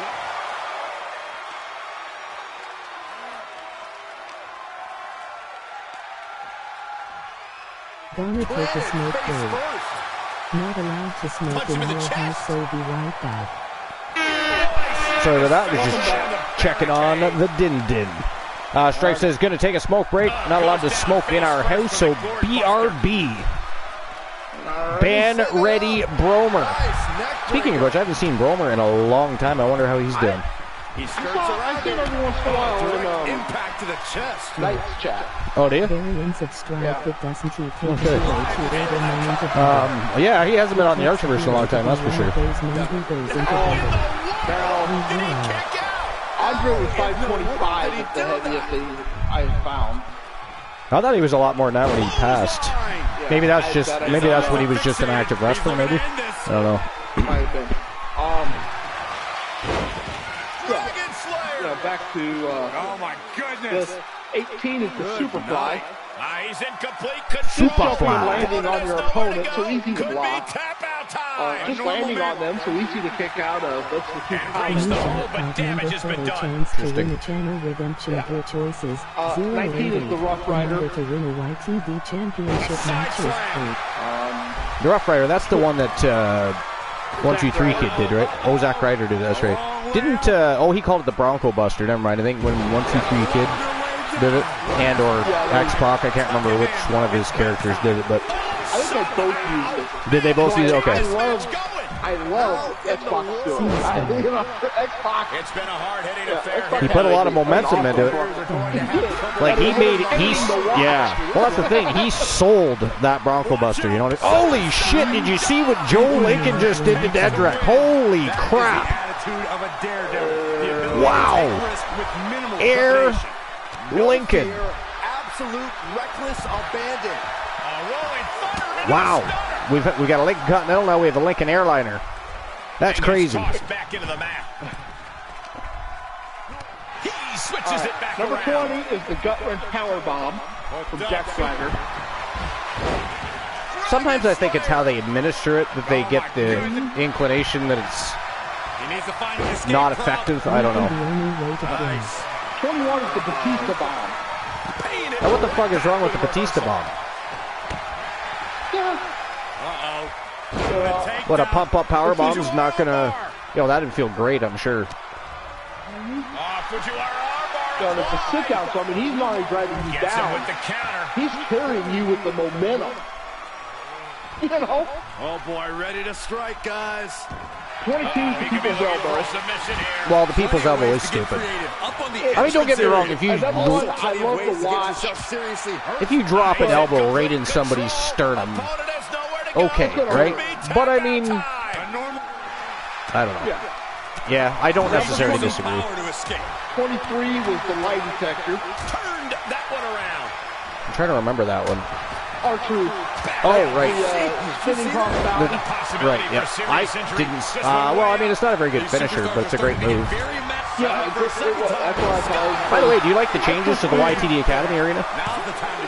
Did you notice it? I can't believe that this whole arena's in shock. We got the teakwood floors now. Barricades are changed. We got some different color scheme formats changed. It does look pretty good. We got the Archivers Wrestling Alliance logo on the barricade. And deservedly so, these superstars are... We got to talk to the camera crew. Their camera angles have been absolute shit lately. They are not showing the most loyal Archivers fan. And did you hear the garbage cans? Yeah, we haven't seen the trash cans in a while. And we also have the YTD Academy logos on the chairs in the audience, if you look now. What a suplex. I miss trash cans, okay? I miss the trash cans. Remember when they made an appearance, like, at least, what, it was every WCW show, wasn't it? I think so. It was at least, like, once a week. Oh, at least. Trash cans would show up, and... Elbow drop. Okay, number 24 was the Future Shock DDT from Drew McIntyre. Coming and got it. And he The gets Future Shock back DDT into the from ring. Drew McIntyre. They failed to see how that wouldn't be effective, but There. I mean, you've got both of their arms trapped behind their back, and you're driving their face into the fucking ground. No, that wouldn't hurt at all. I mean, can I sign up for that? Arm ringer applied. Number 25, then, is the skull-crushing finale. European arm breaker. Yeah, well, I mean, it's basically a reverse Russian leg sweep. Driving your face into the ground. But again, he has your hands tied up, so you're literally getting your face driven into the canvas. Or floor, or whatever. Okay, I'm going to go ahead and continue on a little bit with this, Archer. Yep. Because Joe Link says the only way to fly. Air Lincoln. 26 is Hogan's body slam. Looking for the victory. So that was never really the finisher. No, it was no. Set up the finisher. It did, yeah. All except for in the, you know, the whole purpose of the Andre match was to body slam him, but I mean... Yeah. 27 is Roman Reigns' spear. I don't think he does the spear as well as Edge or Goldberg, to be fair. Yeah, no, I agree. I have to agree with that. I'm not saying how he delivers it. it's better than some, but 28 is the famous Dolph Ziggler. Arms hooked. I'll be honest, I thought Ziggler did a pretty decent famous. man, Drek is over the top rope. I was just about to say he's handling both members of Phenomenal Soul, but he got a ride from Air Lincoln. Over the top rope and down to the wooden floor. Okay. Knee arm breaker. Okay. Number 29, Archer. Tombstone Pile Driver. The Undertaker. The Tombstone Pile Driver. Somebody commented, this doesn't hurt at all. Terrible. Stop Yeah, I'm sure it wouldn't. I mean, don't sign me up for that. I don't even want to know. I don't care. Have at it. I will watch the video, but I'm not... no. Listen, I was stupid enough to let somebody DDT me once because I was curious. Now, a Tombstone Pile Driver where they're suspending you upside fucking down, and from a man as big as The Undertaker, by the way, who is 6'10", roughly around 290 pounds, solid muscle, and he's driving your head, holding your waist, driving your fucking head down into the floor. By the way, your neck is going into your chest at that point. Uh-huh. Like, if you were to actually do that, yeah. That's worse. That's worse than the sit-down pile driver, which of course caused a lot of issues. Number 30. There we go. That is it. That is all, ladies and gentlemen. The winner of the YTD Academy Gold Rush Tournament and new YTD Academy tag team champions from Team J Negative Gaming. Actually, sorry, what's his name now? Anime J. He's changed his name. So from Team Anime J, that's weird. I'll be honest. And from Team Joe Link, it is the Soul Man, Jay Simmons, and the Phenom, Joe Lincoln. Phenomenal Souls, your new tag team champions.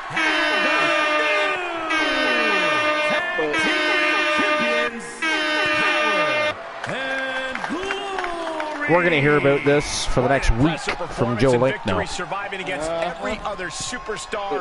we just put them up in another tournament? As an expert on tag team action, I gotta the super kick. Well, I mean, have you ever been kicked in the face? Yes. Yeah. No, it doesn't hurt at all. No. Now, to be honest, when you're in the heat of battle, and your adrenaline's pumping and somebody kicks you in the face, but I mean, if you're fatigued and been wrestling for 20 minutes and all of a sudden you get kicked straight in the face, chances are. Yeah, and if you think about it, it's a step in. That's our targets. Yeah. Yeah. Almighty Exotic says, so that's our targets.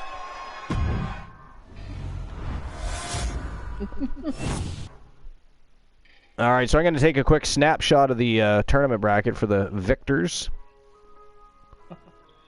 But 31, again, it actually does, I've had it done on me. It does. Look at the teams they went through. Phenomenal Soul went through Pretty Deadly, match number 1. Number 2 in the semis, they beat the Wolfpack Horsemen. Yeah. And they won them all by submission. Look at that. I didn't even notice that. They won every single round by submission. Wow. Okay, I'm going to take a quick snapshot. Just give me a second. The video will cut off for a sec. But we have not gone anywhere yet. We are still here. We have one match left. Alrighty. But number 31 is the Crippler Crossface. The Crippler Crossface. Put on me.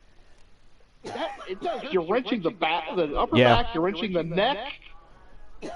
No, I'm good. I don't need to be involved in that either.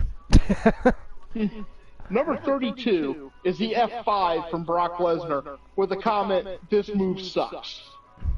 Yeah. Well, it's, it's just, I don't even know what you would call it, really.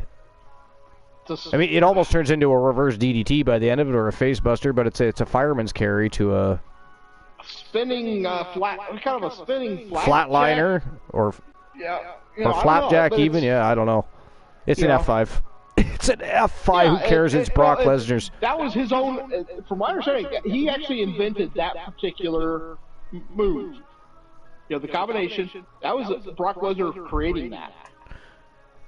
That's my understanding. I could be wrong. Yeah, I heard the same thing, actually. All right, so last match before you continue your list. Nobody had any suggestions. What is yours? Well, I don't want to do that. I would have one easy, but the new jackpot you know number what? for It can be Legends Championship from the women's division. It could be because Alan Severn's already had a match. That's what I was going to say. Alan Severn was in a multi-man match for a title. Yeah, Kareem Woods, Archer, Severn, and I don't think we'll do that. Yeah, no. But you could always toss it for the women's. There's all kinds of women's opportunity there. Yeah, I'm gonna. They didn't wrestle at all today, so. Open up Discord here. Yeah, go ahead. So I can see who's the. Our bonus match of the night and final match of the night. I said whoever hasn't had a title shot in a while. Sean O'Hare had the F5 first in OVW, then they gave it to Brock. Been like this all day.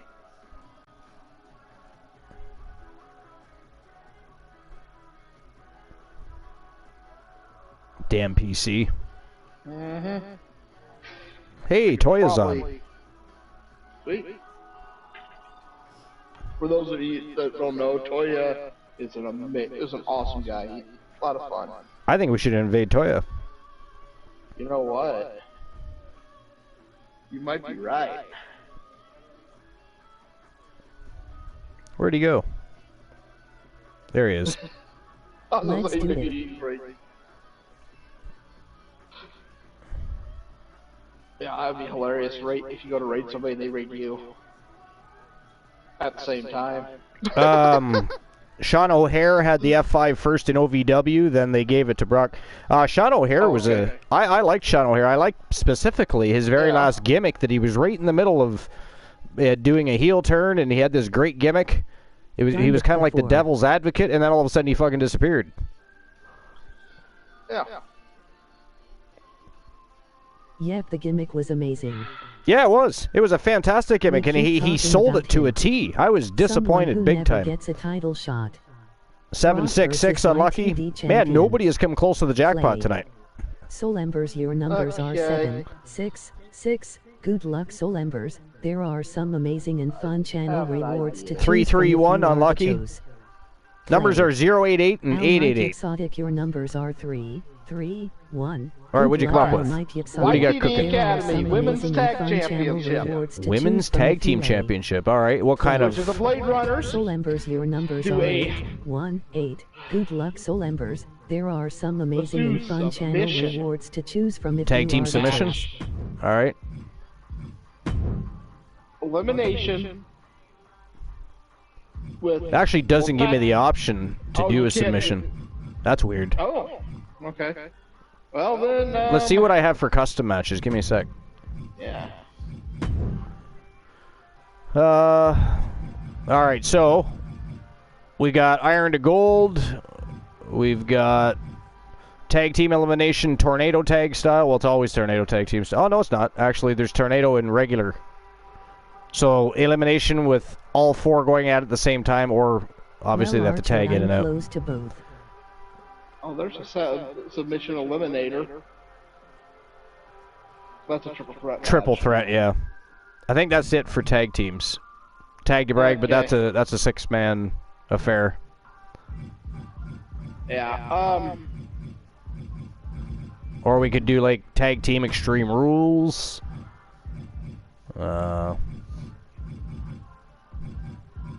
Table tag.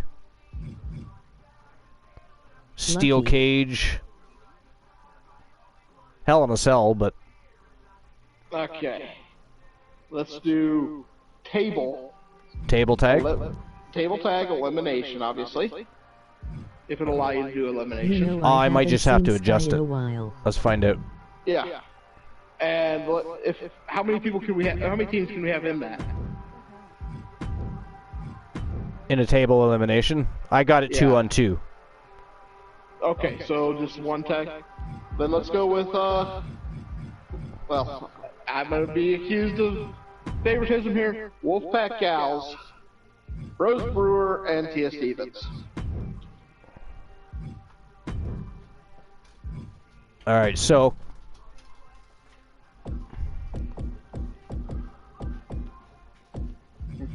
the Viking Rose Brewer, the Anomaly Tia Stevens taking on the Blade Runners.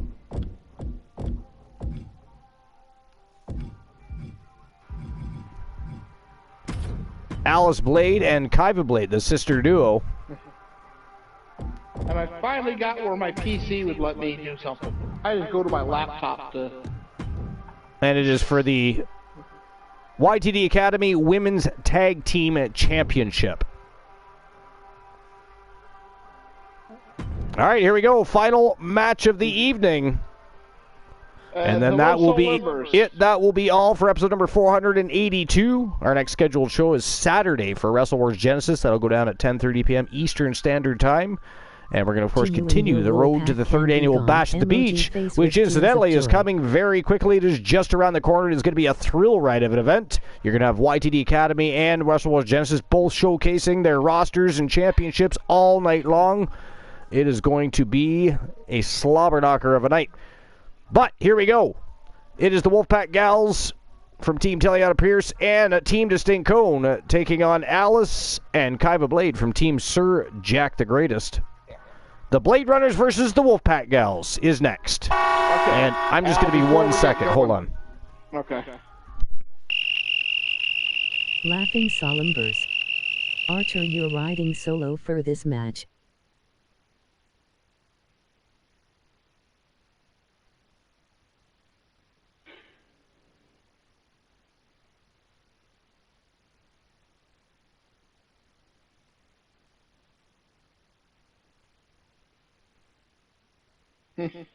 Here I am. I say hello to Soul Embers, and he bans me for the match. Sheesh. Still though 818 damn close. But the match hasn't started yet.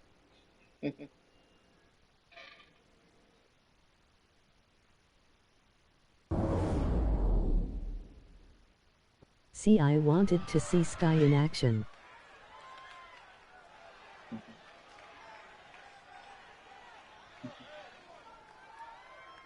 Here comes trouble.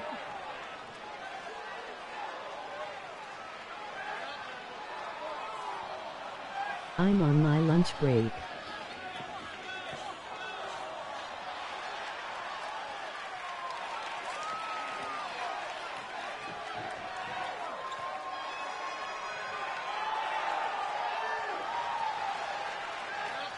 Okay. Well, for those of you still in here real quick while we're waiting for the match to actually get started, we got John Cena, STF at 33. Again, you having your neck wrenched backwards, that don't hurt. It wouldn't hurt at all. 34, you got Play of the Day. Not familiar about that one too much.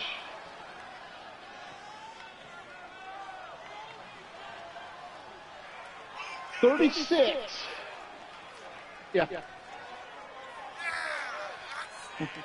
Is the Stone Cold Stunner. I was hoping Archer would be back so he can hear this. These next couple, I'm kind of pushing here, trying to hopefully wait for Archer to get back so I can do these last couple.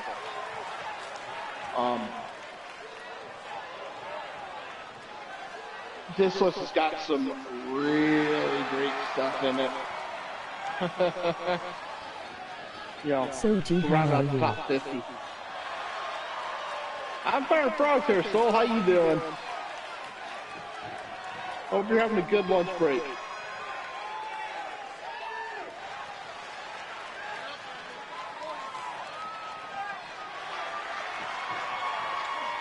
Working my ass off 10 hours. Wow.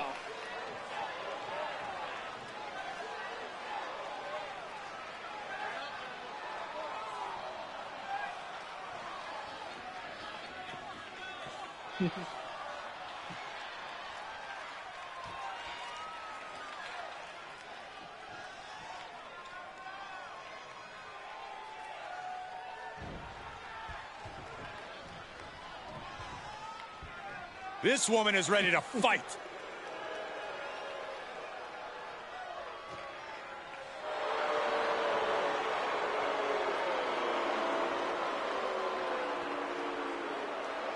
And introducing the champions. Well, first, from it's a Bismarck, 35 North Dakota. Stunner. 36 he has a figure 4 leg lock. Again, I've had that put on me. The that real hurts. deal, Alice. 37, the world's Remember, guys, the strongest title's slam. on the line here in this one. And I don't remember the last time the champ was in Kelly. this much jeopardy, Cole. Tonight might The just be the night the title changes hands. to win a channel redemption Just a of man your shoving a choices. sock in 088. The someone's number mouth. to win a Anyone can white kick out of TV that play move. championship match is Yeah, 8. except he's pulling down on your jaw when he's doing it. It can be painful. 40 is the angle slam. 41, waist slam with Wade Barrett. 42 is Edge's spear.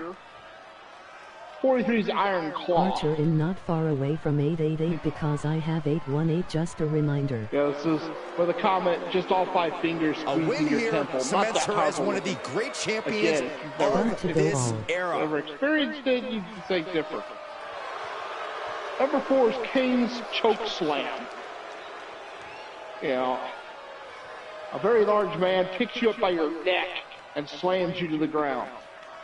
That's not a good finisher at all. You got the Kimura lock from Brock Lesnar. Again, you know, people's arms have been broken with that move. 46 is the jackhammer from Goldberg. Again, very large man. Lifts you vertical, holds you up, and then slams you down, landing on top of you. Yeah. She is one of the top 619 from competitors in Mysterio. the women's Well, division. I enjoy that move. And she's got I think double the it's proof you need. kind of a good mixture. From You got the Bismarck, pedigree, North the shell Dakota, shock, or shell she is lock. one half of and the power bomb tag from Batista. team champions, Fallen hero, Kaiba Blade. I guess I still have a little bit Winning longer to a go. women's title in WWE already means you're at the top of the industry. So what does 2 titles indicate? Pedigree. It means we're the presence of an all-time great competitor. Face into the mat, you know. Every day she holds both titles. Every time she successfully defends them, she is making her case as the GOAT of the women's division. Nobody's broken with that move. Yeah.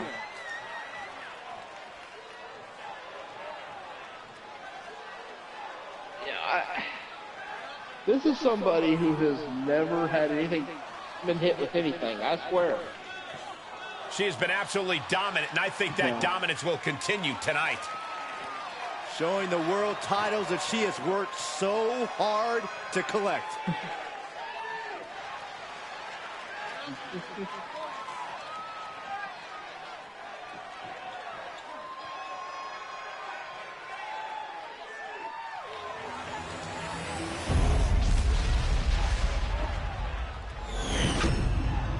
I noticed the go to sleep is nowhere on there.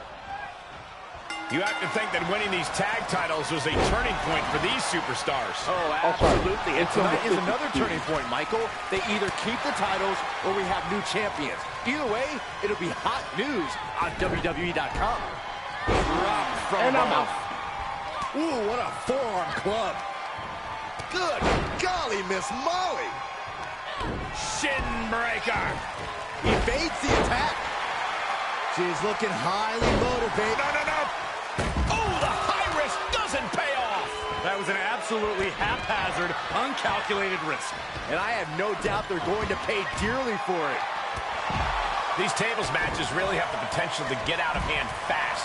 Wouldn't you say, Corey? Absolutely, Cole, which is why you need to be judicious with your placement of the tables. Don't just set up 10 tables with no strategy in play. That's 10 chances for you to lose.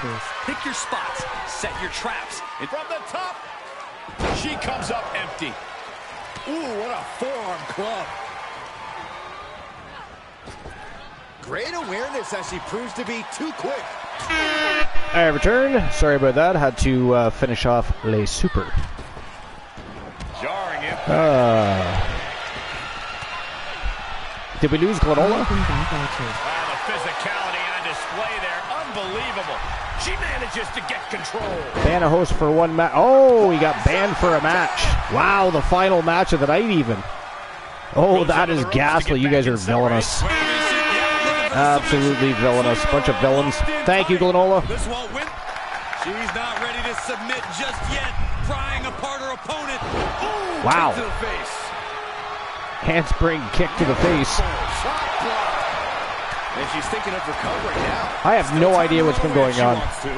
Glenola, how's the match been going? Smarter, not harder. That's what I say. She starts to rise back up, but does she know where she is? And the hat trick. Oh, God. It wasn't you? Fate and paid dearly for it. That haphazard It was Soul Embers, actually. Oh, brutal forearm. The challenger eating up some damage. And now she's getting back into the ring. Pulls the trigger. Bang! What a knee. It's been a good match. Okay. Good. Power of a deadlift. Most excellent. Military press. Wow. Walking around the ring. And a slam. You have to be in peak physical condition. Not that that's surprising. You got the Blade Runners against the Wolfpack Gals. Now that's the way to end the show. Not that the tournament wasn't phenomenal in itself. If we had ended with the championship final, that would have been a fantastic way to end the show. But a bonus match given, and a great match it is. Blade Runners versus the Wolfpack Gals. YTD Academy Women's Tag Team Championship on the line. As her opponent locked in tight, and look at these vicious knee strikes. And talk about an impressive combination. Oh, look at this. Uh-oh. Brewer in trouble. Vertebreaker. Oh, she didn't even put her through the table. She missed the table completely. Over, battering their opponent. Saw that Missed the table completely. Power slam. Puller, pile driver. I wonder who's going to go through a table first. Oh, ouch. Ooh, she responds with a counter. What do you guys think goes through the table first? All the way to the outside. If I had to guess, I think, for some reason, I think Tia Stevens gets put through a table first. This is her fuel. You would have loved the top Basement 5-0. drop kick.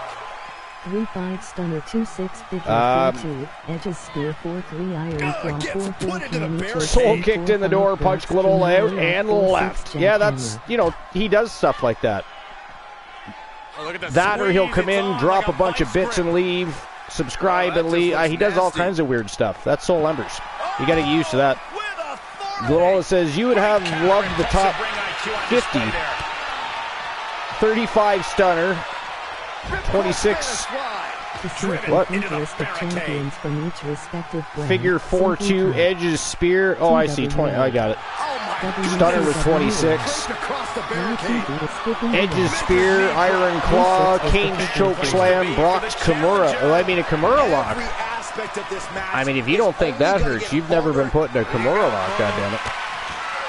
I mean, obviously the way he applies it, you know, so that he doesn't legitimately rip somebody's arm off their body. 36 was the figure 4. Okay. Both arms captured. Gotcha. And vitriolic stops. Stop it away. That's crazy. Have you seen stars? And the figure 4, that doesn't feel nice either. Colliding with the barricade. That I have had applied. Oh, look at this. Oh, pump you know, handle. you get curious about certain things, especially when you're younger. And being a martial artist, I had to know. Natural selection. The champ with a show of dominance, stealing that move. Would not be easy to apply We have seen such a physical in a fight, let me tell you that. But you were in 7th grade when somebody applied the figure 4. Nice. Needs to figure out the quickest way to end this. She Pretty adjusts sure it and Brock could pull reverses it. someone's arm off without using a Kimura.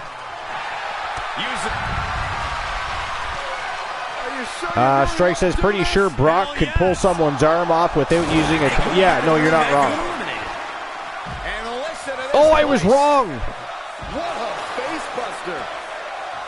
It was not Tia Stevens that went through a table first. It was Alice Blade. It is now down to Kaiva from the Blade Runners defending the Tag Team Championships against both members of the Wolfpack Gals. Up and oh, nice backbreaker by Tia Stevens. That was vicious. she scores big with the counter.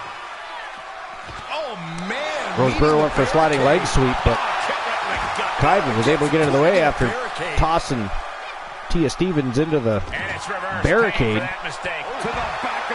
Nice lariat to the back of the neck. Kaiva is really doing everything she can here, pulling out all the stops to try and hang on to those tag team titles and stay in it to win it, but I think time is ticking here. I think we're going to have new tag team champions. Tables matches are unpredictable. Bringing the focus to the temple, hoping to disorient. Kaiva's in all kinds of trouble here. That's how you wear down your opponent. Out. She throws her back in. The new jackpot number for a chance to win a channel redemption of your choices, 088. The number to win a YTV championship matches, 8. Fresh coffee from the missus, delivered personally. Fall away slam. Delicious.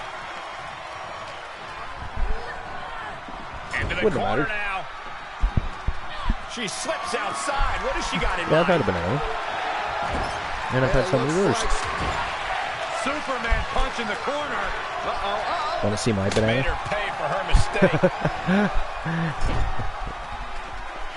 Hey, welcome in, girly girl. Late to the party, but welcome in. Thanks for stopping by. Appreciate you. By the way, we are only 18 shows away from 500. That's kind of crazy. 18 shows. So we have the 3rd annual Bash at the Beach stream preview coming up just around the corner, and then we march straight forward to episode 500. Together we will grow strong and our communities will remain strong by our constant support for one another and others. With no countouts, there's nothing keeping her inside. I can't believe Kaiva is still in this thing. From way up, basement drop kick. A completely basement drop kick right to the face by Kaiva. Tia Stevens trying to get back into it. Here she comes. Sneaks in from behind. Back suplex.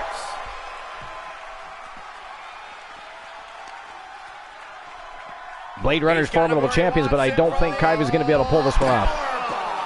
Into the ring now. She's just teasing Tia her Stevens with is that just device of beating the shit out of her. I'm sick of calling it. her shot with that kendo stick. Carefully placed stomp to the arm. And this one might be headed ringside. Oh, quite an effective Tia's got a counter. kendo stick. 1, 2, 3, 1, 0, 0, You can feel pick up your better. teeth in section Feel 112. better. And Kaiva tossing Tia back into the telling ring. what's underneath the ring tonight. Slap. Oh, no, Ooh, you got bitch didn't. slapped by the Yes, she Viking, did. though. Thanks. Didn't even make it into the ring. Oh, there we go. She's in there now. And no countouts means she has the whole outside to play with. The WWE Universe always says they want tables. Oh, no. Looks like she's giving them Look at this. Oh! goodness. Rose Brewer got eliminated. It is down to Tia and Kaiva. Holy shit. Could you imagine if Kaiva pulls this off? Oh! Slammed her right in the face with the table. How'd that taste? Little fiber to the diet. Not the kind of fiber you want, but wow. Out of nowhere with a spear. I thought she was going to put her through the table, but missed the table somehow. Bad intentions, no doubt. More attacks like that will leave you gasping for air. Kaiva It looks tossing like her it right really back is. into the ring.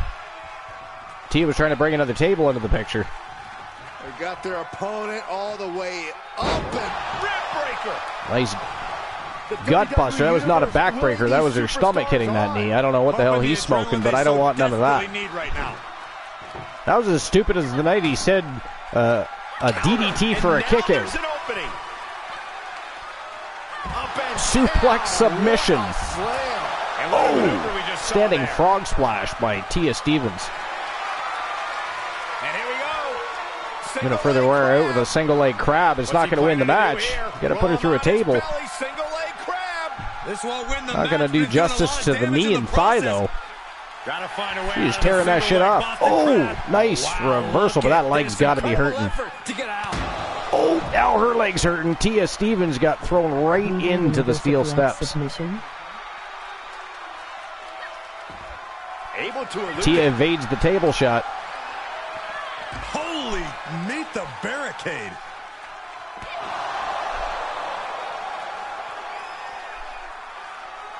Kaiva going for a ride. Landing. Slammed hard to the floor. And back into the ring she goes. Tia going to bring that kendo stick back into play. She was going to use it earlier and never got a chance. She's hoping to utilize it now. Oh, cracked her right in the skull. And again, broke it. It broke. And another standing frog splash. Kaiva's just getting absolutely demolished here. Tia tosses her back into the ring. Still got that table set up in the corner. She's going for another one, though. This could get wild. One table's not enough, apparently. She wants more wood.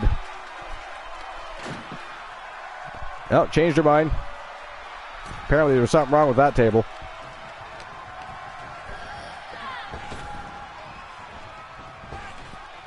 Kaiva's so fatigued, didn't even mount an offense off the ropes. Tia going to take full advantage here. No, nice. Look at this. Reversal.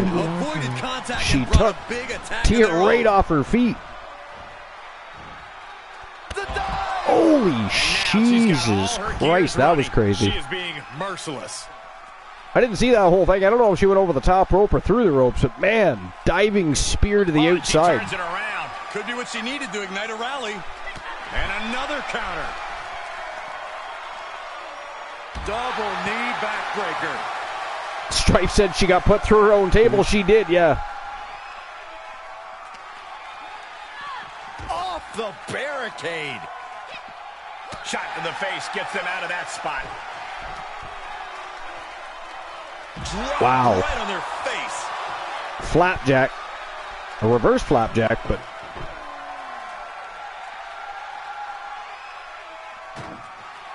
Tia not sure if she wants to put her through the table or just keep beating the holy piss out of her. Could be felt throughout the arena. This is insane. That one. Big boot. throws her back in from ringside. She's looking for something under the ring to even her odds here. If you're looking to cause quick, sharp damage, you can't. Here comes Kaiba with a kendo stick now.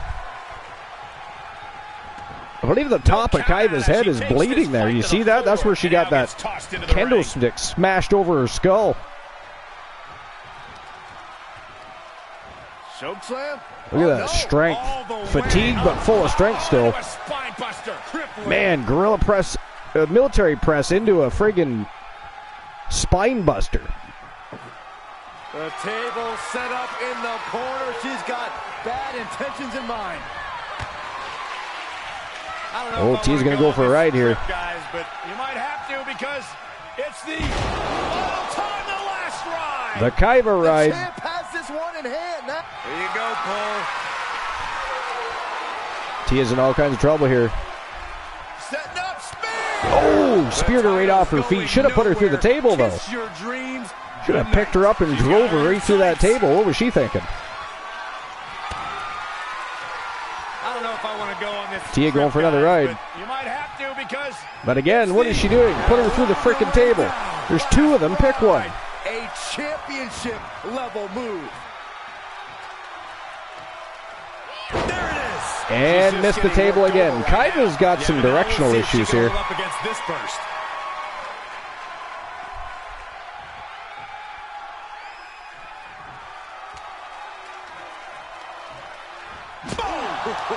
And Kaiba getting some payback with that kendo stick. Oh, but Tia punched her right in the mouth. Arm wringer into the Kimura.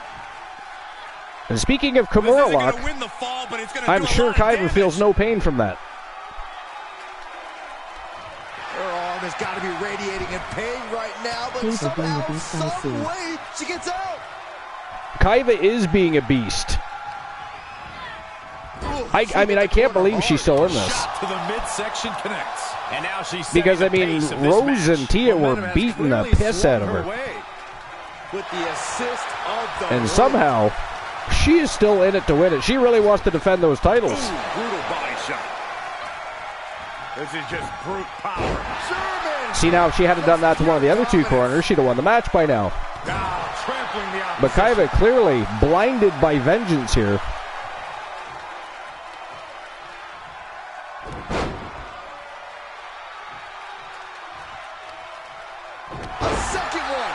I mean, you play with your food too much, you might get shit on. And she's been brought to a disadvantage now. She has to rely on her instincts to turn things around. She just wants to hurt Tia. Yeah, she wants to. Shit. God damn. Ad time. Well, you know how you get around ads, Glenola? You click subscribe. With subscription, you get access to a bunch of emotes, ad-free viewing. That's really about all. Yeah, that's it. Other than that, you're just supporting the channel, which I do appreciate. Never necessary, always appreciated.